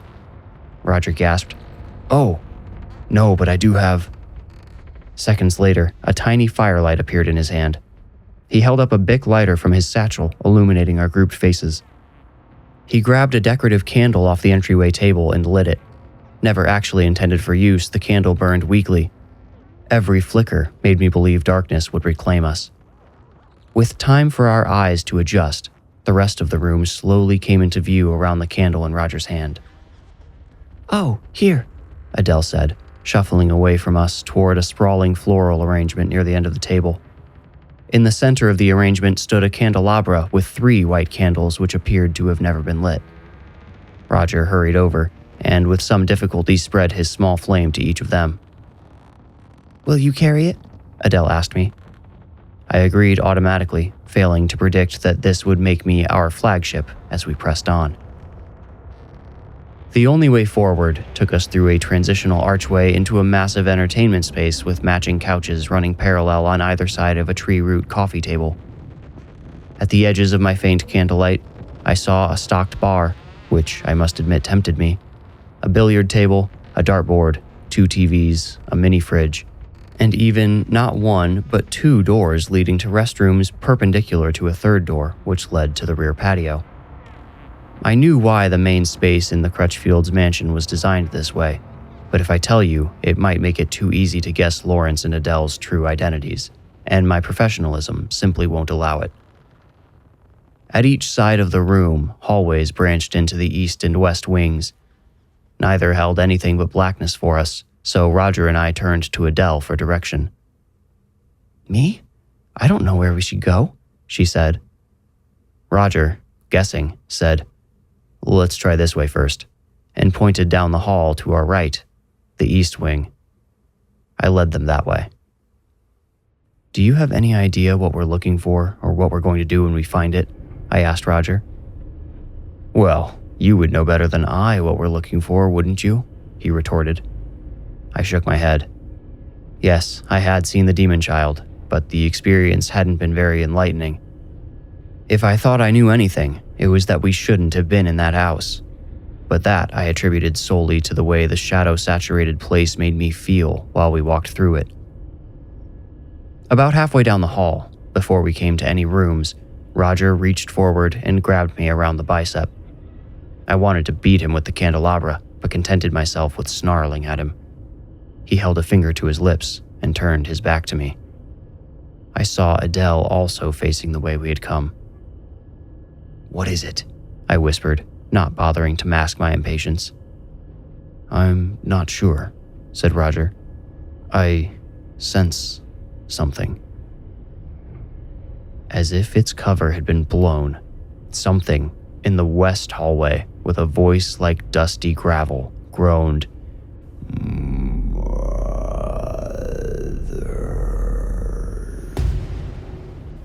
Roger pulled Adele behind himself and barked, "You can't touch her. You have no authority over—" Pounding heavy footsteps rattled the windows and shook the floor as the thing with the gravel voice charged toward us in the dark. We all turned to run the only way we could, further into the east wing. Having no idea where I was going, I stepped aside to usher Adele to the front. Roger, the flea, pushed past me as well. The footsteps were almost upon us. I pivoted to face them, holding the candelabra out like a shield. The footsteps continued mercilessly beating the floor. Then, at the very edge of the candlelight, they stopped. With only a meek squeal from one floorboard, the creature finally revealed itself. The shriveled baby, with eyes that seemed about to roll out of their sunken sockets. We stood there at a stalemate. I felt the candelabra growing slick in my hand. With a roar, the demon child pounced. I swung at it, blowing out all 3 candles at once. I yelled, "Run!" But none of us had quite grasped the totality of the darkness engulfing the house yet, not until our only light went out. I heard the child land against the wall, then floor, apparently missing all of us. I could not tell where it went next. I swung the candelabra back and forth at the ground in all directions, but not too hard in case I struck one of my companions. I heard Adele scream behind me. Noises from Roger's invisible reaction rustled near my left. I spun toward both noises, raising the candelabra above my head. "Let her go!" Roger screamed. Next came a sound you should count yourself lucky if you have not heard before. Flesh splitting apart. Skin makes a very distinct sound when it tears. I dropped the candelabra, reaching with both hands for Adele or her assailant. Roger and I stood side by side, bumping each other's elbows. I yelled, "Stand still!" but Adele didn't listen. Roger yelled, "Where is it?" but she didn't answer. Adele Crutchfield's voice suddenly dropped through the air, stopping somewhere near our feet. I yelled, "Roger, your lighter!" His clothes rustled, and he made an anxious noise through his nose.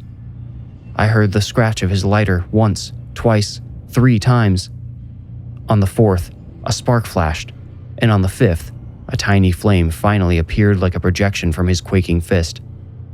We both immediately saw Adele, lying down with the scar on her forehead torn open and bleeding, and the broken stitches sticking out like spider legs. It had been more than just her skin I heard ripping. The thing which broke her head open now lay still on her beating chest, its shriveled purple face coated in blood, its eyes open, but completely vacant. Roger reached for Adele's hand, leaving me to remove the unconscious infant from her. Before I could, an enormous pale arm swept toward us from the dark and knocked our heads together.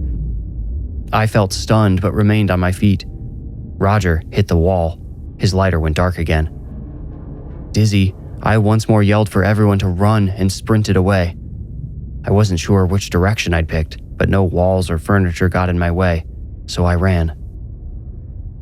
When I did find a wall, I felt along it and started moving slowly to silence my footsteps.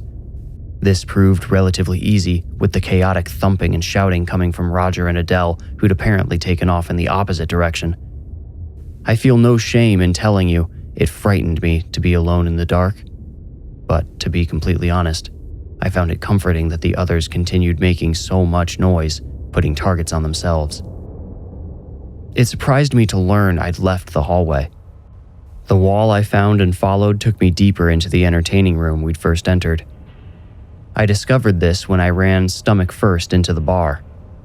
Fortunately, the sturdy thing didn't shake when I collided with it. All the bottles remained still. I wondered briefly if a sip of bourbon might benefit my nerves, but decided to err on the side of mental clarity over the dulling comfort of alcohol. I thought the bar might provide an answer to a different problem, though. I guessed this based on the woody smell of cigar smoke that permeated the edges of the room's synthetic air freshener aroma. With much care not to bump into anything, I eased myself behind the bar. My eyes began to adjust slightly. In this room, ambient light from the windows managed to mingle with the unnatural shadows in a way that gave shape to things directly in front of me. I still could not make out the individual cupboards and drawers behind the bar as I opened them, but I could tell when I reached the last one. I opened it, reached in, and finally found a single box of matches. I'd been hoping for a butane lighter, but the matches would have to do for as long as they lasted. Roger and Adele had quit making noises by then. I couldn't be sure where they'd gone, but at one point I thought I heard them thudding upstairs.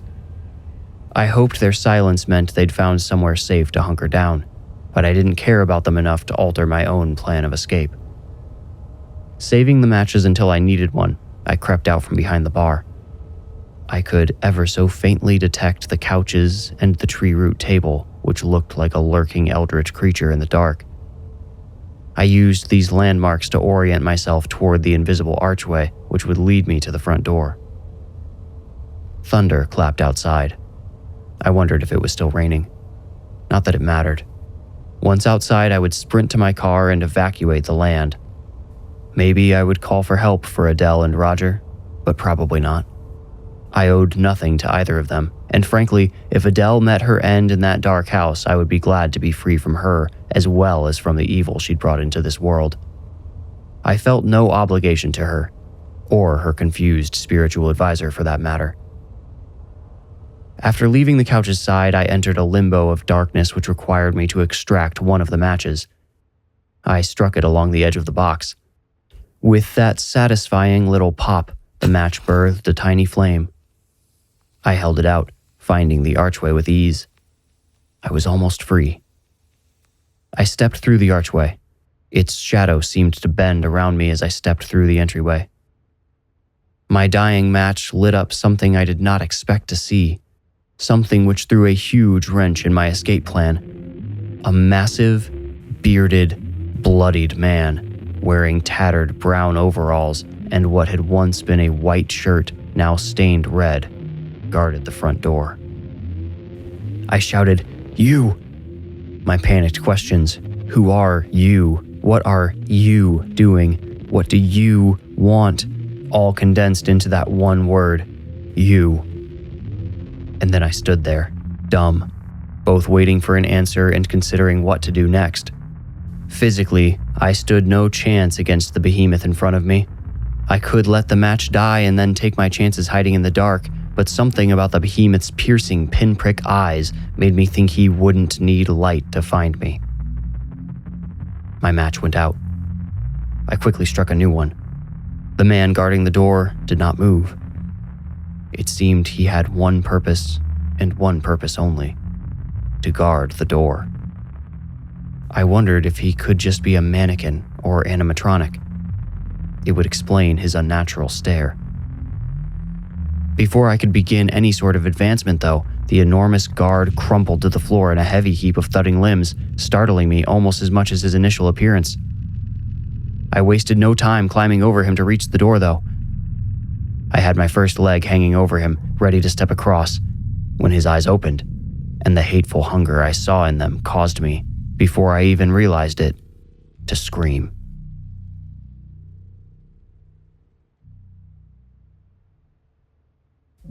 Roger and Adele made it all the way upstairs in the dark and entered the first room they came to.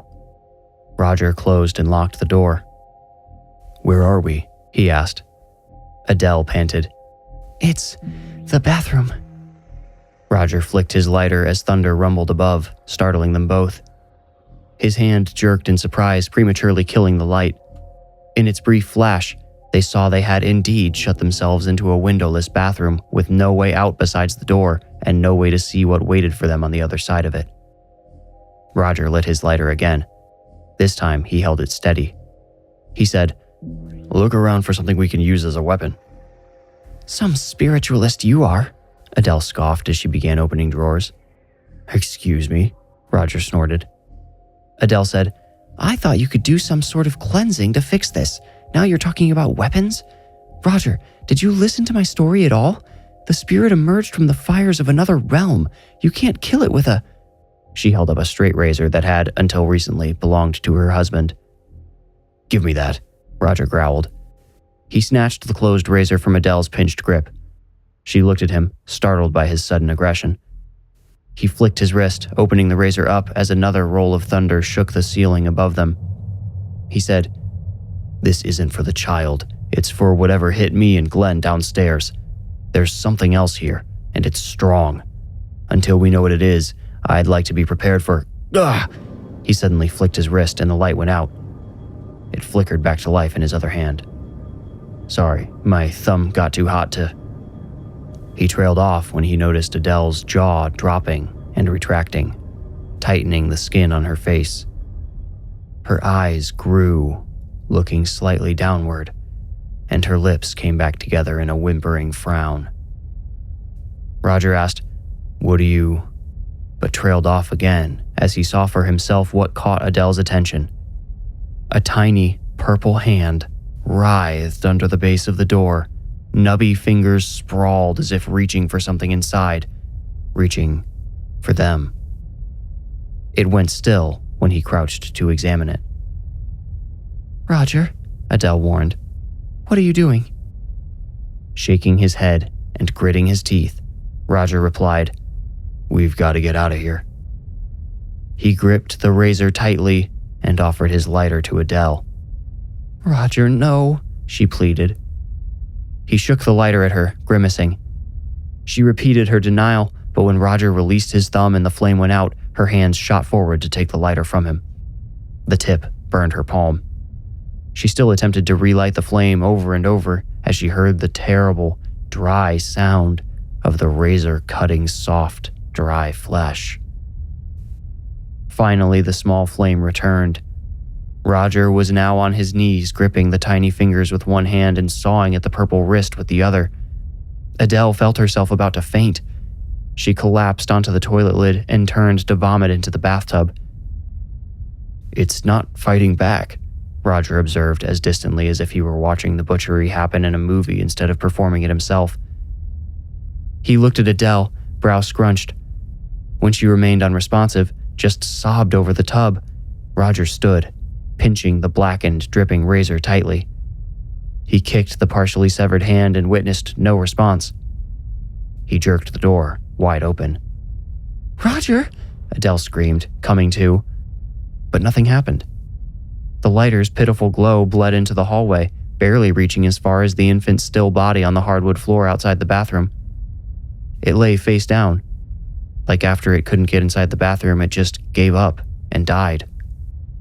Black blood oozed out of its wrist in a puddle which encircled much of its torso. Adele came to Roger's side, steadying herself against him. She could feel how scared he was by his stiffness and his jerky breaths. "This might be our chance to end this," Roger whispered. "Cut its ugly head off," Adele whispered back. Roger shook his head. "It's no use. That baby's been rotting since it was born. It's nothing but a shell for the thing you saw come out of the fire. What I meant was, we need to lock it back up." "In the bunker?" Adele asked. "It's the only..." Roger was cut short by a sound from outside. It was my voice, likely shouting like a madman. I barely remember the sound that came out of me as I sprinted away from the house to my car.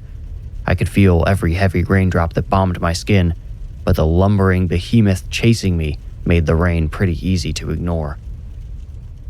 After the large man woke up from his ever so brief slumber, I'd chosen to lunge for the door rather than retreat back into the house. I knew he'd been trying to keep me away from the exit and made the conscious decision not to let him. I managed to get outside, but the giant was right on my heels by the time I reached the car. Upstairs, Adele and Roger found a window through which they watched me open my car door and slam my pursuer with it like a shield. I heard their shouts and glanced up, seeing them illuminated like a couple of ghosts stranded in the shadows. Roger held something that looked like an enormous dead rat in his arms. I know now it was Adele's demon child. Beneath a bolt of lightning, the giant reached over the car door. He grabbed a hold of my shirt with both hands and hoisted me over the window before slamming me onto the hood. Rain poured into my mouth and eyes as I struggled to free myself, but his powerful grip held me hopelessly tight. I lashed out with kicks to his stomach and groin, which failed to affect him. His long hair and putrid beard dripped on my face. He carried a deathly stench the rain could not wash away. His hands slid up to my neck and began to squeeze. Roger and Adele rushed out of the house, Roger still holding the small empty corpse. I heard Adele shout, "Ernesto, what are you doing?" Ernesto. That was the name of the Crutchfield's groundkeeper. I recognized it from conversations with Lawrence about the estate. The unwitting man had most likely returned to check on the house and land shortly after I'd freed the demon from the bunker. He'd been its first victim, unless you count the unborn baby it used as a vehicle to enter this world. Now the spirit was trying to use Ernesto to claim me as its second victim. It seemed to have abandoned the small, frail form of the infant in favor of the gargantuan man now squeezing my throat. I continued landing futile strikes with my fists and feet. My limbs grew weak as Ernesto deprived me of oxygen. I thought it was the end for me. Then, just as my head started going numb, the hands around my neck loosened. I made an adrenalized attempt to bolt away, but the deprivation stole my balance and I just collapsed in front of my car. I lifted a throbbing hand to shield myself, saw Ernesto's back, then saw what averted his attention. Roger stood at the edge of the koi pond, the contents of his satchel spilled out behind him. In one hand, he held a knife, shining even in the rain. In his other hand, he held the lifeless abomination. "I knew it," Adele's voice cried from behind Roger's car. She yelled, "I can see it in his eyes. It's the same spirit." My vision clarified. I could see Roger's glimmering knife shaking. Masking his fear, Roger said, "Let that man go, spirit. He has no part in this. Leave him and release his soul to the light." Ernesto stretched his hands outward and tipped his face to the rain. A bolt of lightning absorbed him and blinded us all. I could feel its heat as I crawled away. It crackled and screeched until I thought my skull might shatter. When the crackling stopped, I opened my eyes and peered around the car. Ernesto remained on his feet, bent over backwards, with a few remnants of his clothes burning until the rain put them out. Raindrops evaporated off of his scorched skin. He fell back onto his face before his body collapsed in a steaming heap of charred flesh and exposed bone. A shriek from Adele brought me to my feet. How I knew the cry had nothing to do with the electrocuted groundskeeper I cannot tell you. Something about it warned of new danger. I saw Roger struggling with the infant, which had suddenly become furiously animated. The child wrapped its feet around his neck and tore out a patch of his hair. His knife hung uselessly in his hand. He couldn't slash at the creature so close to his face and neck, but he still didn't seem to want to drop the weapon either. As for myself, I felt no obligation to intercede on Roger's behalf. I'd only just escaped the possessing spirit myself, and I remembered that I'd only accompanied Adele and Roger under threat of blackmail. Remember, I'd already done my part to appease the spirit. I dared not interfere with it again and risk stumbling back into its crosshairs. Adele saw enough reason to help Roger, though. She probably assumed the demon would turn on her as soon as it finished with him, and she likely, and accurately, guessed that I would let it. She stepped hesitantly toward them as they struggled near the edge of the pond. She took the knife from Roger, freeing him to wrestle the strangling baby with both hands. Before he could wrench it off of his face, the child stuffed the fistful of hair it stole from him into his mouth. Its wrist, the same Roger had slashed, disappeared up to the elbow. Roger bit down, causing the arm to retract, but it left behind the wad of hair for him to choke upon. Coughing, Roger ripped the child off of himself and threw it like a football directly into the pond, where it sunk amid the dead fish. Then he fell to his knees, hacking and fingering his throat, trying to remove the hair. Thinking our next step would be to evacuate, I slipped into my car and started it. I turned on the headlights, which happened to be aimed at the pond.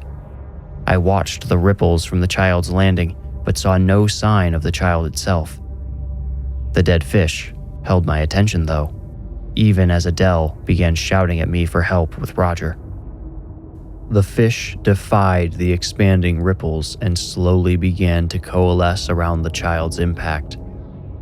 Once they reached the spot where it had disappeared, every fish sunk, as if getting sucked into a drain. The pond became still. Roger stopped coughing. Adele quit shouting. Was it over? Almost unconsciously, I turned on the car's heat. The warm air smelled of burning dust. Adele was helping Roger to his feet now, him occasionally coughing, but no longer choking. Suddenly, the air blowing from my vents changed. An appalling stench blasted onto me, sticking to my damp skin and making me feel infected. I covered my nose and turned off the air, but already so much stink filled the car I couldn't help gagging. I held my breath to wait out what I hoped to be a passing odor, but soon I needed to breathe. I involuntarily sucked down a lungful of rancid air. I couldn't stay. I stumbled back into the cold rain before I ended up vomiting all over my leather interior. The foul smell became even stronger outside. Roger and Adele seemed nearly incapacitated by it. At the end of my headlight's beam, something dark bubbled up from the pond. It looked like a fountain turning on. The devil's child, with its big, sunken eyes, rose from the water, sitting upon a slimy throne of rotten fish guts. Seeing this, Roger pushed Adele back. He planted his feet at the edge of the pond and shouted, "I command you, foul spirit, to leave this place. This woman gave you her child. She promised nothing more. Leave her home. Leave this land." The mound of wriggling guts carried the child closer to the shore. Roger's voice faltered before he continued, "Do not come any closer. I command you. Stop. Leave here and..." He trailed off again. Adele took a step back. I saw her lips form the word "no." She shook her head again and again, hearing a voice neither Roger or I could. Suddenly she screamed, "That wasn't our agreement. I won't." Then she shook her head again. Roger turned to look at her, clearly confused and concerned. Adele looked at him with something mimicking compassion before whispering, "I'm so sorry, Roger." Then she pushed him. Without a sound, Roger fell sideways into the murky water. As a cackling baby, the spirit laughed. Roger floundered in the shallow water near the shore, searching for purchase in the mud. The water pulled him further, deeper, and he seemed unable to resist it. As he fought, the putrid mound floated closer to him. He issued one gagging cry before the throne of guts overtook him. It absorbed him head first. The baby cackled again as a red spray erupted beneath it, spraying out on all sides. It sat proudly on this fountain of blood, daring us to continue our futile resistance. I shouted, "Adele, get in!" and dove back into my car, grateful I'd left it running. Adele didn't respond, just stood paralyzed in the face of the hellish obscenity. The baby laughed again as the geyser of blood erupting around it sputtered, then died. I honked to revive Adele from her horror-stricken state. It worked. She turned, saw me, and understood. I drove toward her as she hobbled in my direction.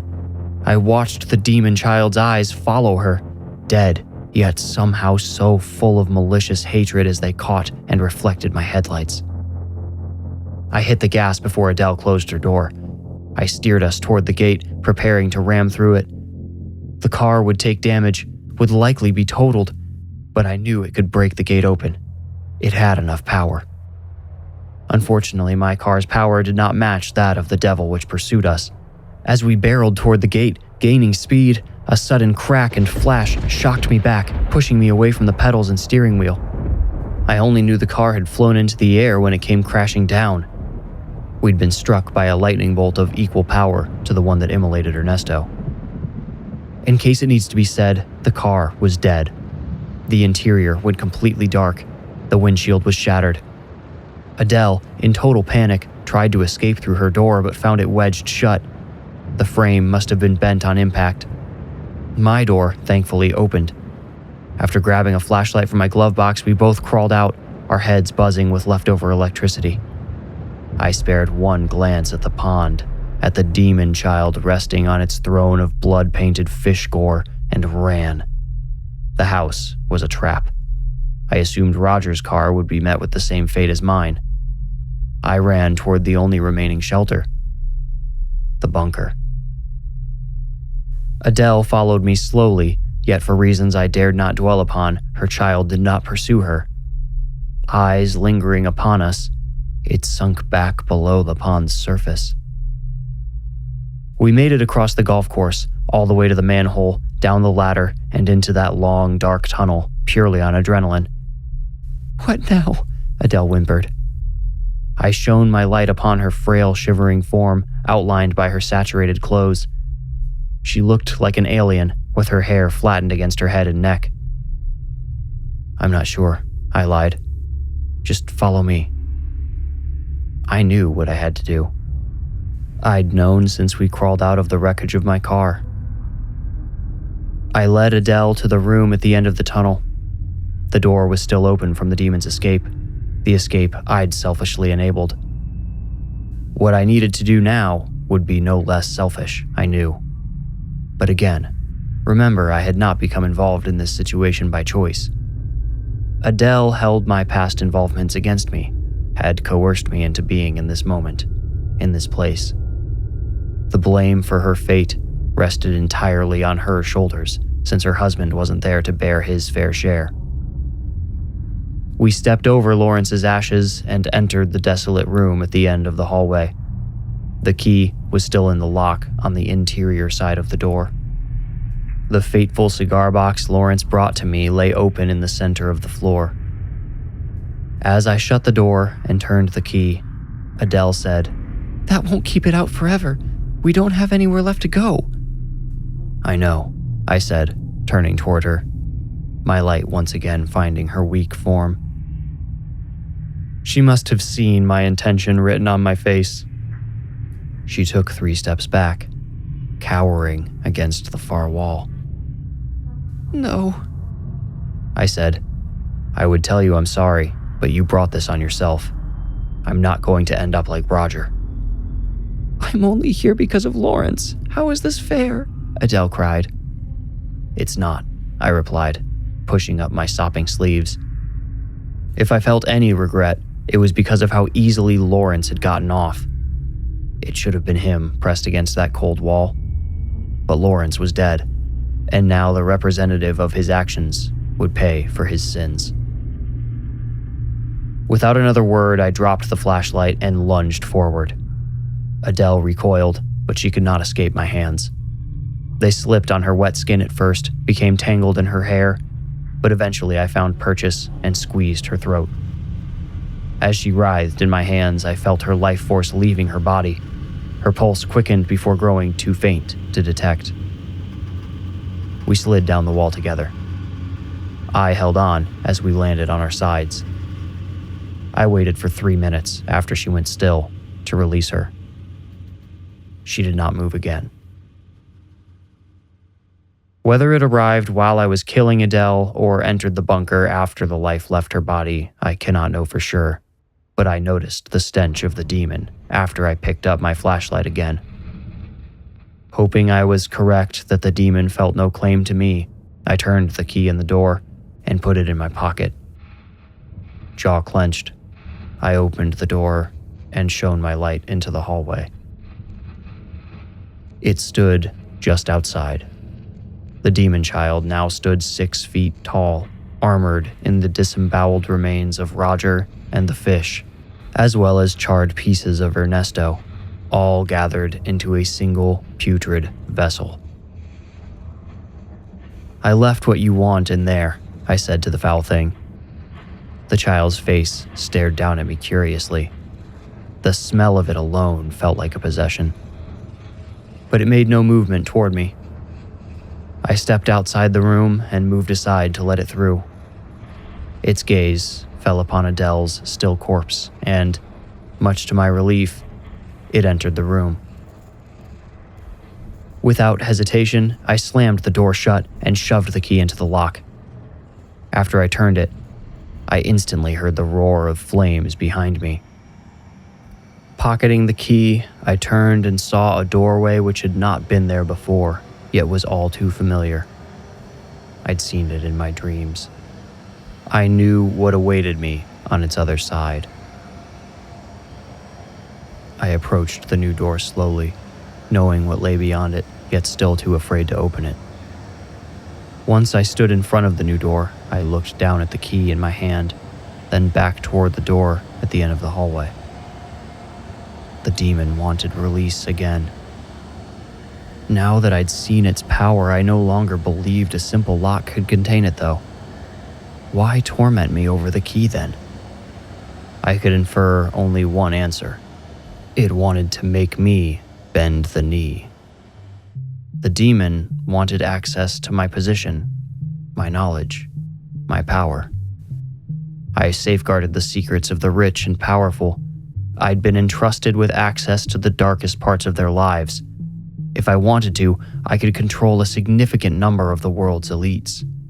This thing Adele carried into the world, I think it was after me the whole time.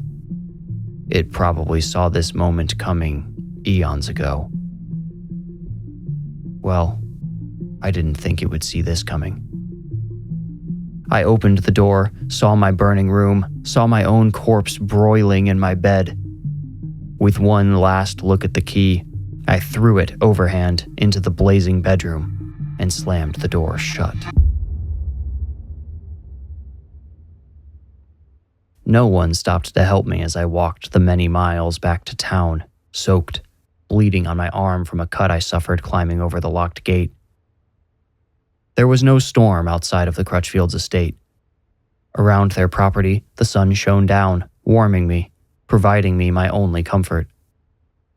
I finally reached a library where I dried off the rest of the way under a hand dryer. I bandaged myself with toilet paper, then I took the bus home, not wanting to get into a cab with an individual stranger. I feared that somehow the demon would find a way to reach me. I felt safer in public. Safety in numbers. This security faded when I entered my house just after sunset. I plodded upstairs. When I reached the top, I turned on the light in the hallway leading to my bedroom. It felt too similar to the bunker. It reminded me too much of the visions the demon used to manipulate me. I saw my bedroom door, closed. I never closed that door unless I was inside the room. I stood in front of the door, imagining opening it to an all-consuming inferno, but I felt no heat. I smelled no smoke.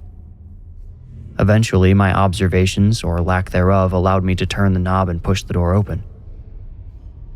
No light from fire or anything else existed inside my bedroom. Only the light from the hallway bled into the shadows. At the peak of the triangle of light let in by the door, I saw something impossible. Something I'd hoped to be lost forever. The key to the demon's prison lay on the floor next to my bed. I'd failed to end its hold on me. I'd only renewed my curse. Driven insane by the sight of the key and the hopelessness it instilled, I angrily kicked it under my bed. A spindly, blue hand reached out and caught it. A rancid combination of rotting fish, burned flesh, and blood hit me all at once. From beneath my bed crawled the corpse of Adele Crutchfield. I tried to run, but the bedroom door slammed in my face. A sliver of light from under the door kept Adele partially illuminated, just enough to allow me to watch her raise the key above her head, tip her open mouth back, and drop the key in. She, or it, swallowed, then grinned at me, showing blackened gums. I knew my chances to appease the demon had run out. As you may have noticed, I did not perish in a bedroom inferno. My life has been spared so far. My soul, on the other hand, is a prisoner. If I act outside of or in opposition to the demon's will, Adele's continually rotting corpse inevitably pays me a visit. The last time I saw her, her eyes hung like desiccated cloves of garlic from her leathery skull. She held fire in her bony hand and threatened to light my bed with it. I continue doing its bidding to prolong my chance of eventually escaping its grasp. I know if I give up and perish, my soul will belong to it for eternity. Better to remain its temporary slave while there remains any possibility of reclaiming my soul. In the meantime, I influence my powerful clients on the demon's behalf. When the requests are too sinister, too evil for even the most corrupt amongst my clientele, I am coerced to blackmail them. These are people with names you know. Their actions affect your lives and countless others. You might be thinking I should just give in, allow the devil to take me rather than let it corrupt the world any farther. I might agree if I were in your shoes, but put yourself in mine. Would you trade the world to save your soul? It must be so easy to say yes when that bargain has never been presented to you. I know the right choice, but that doesn't mean it's any easier to make.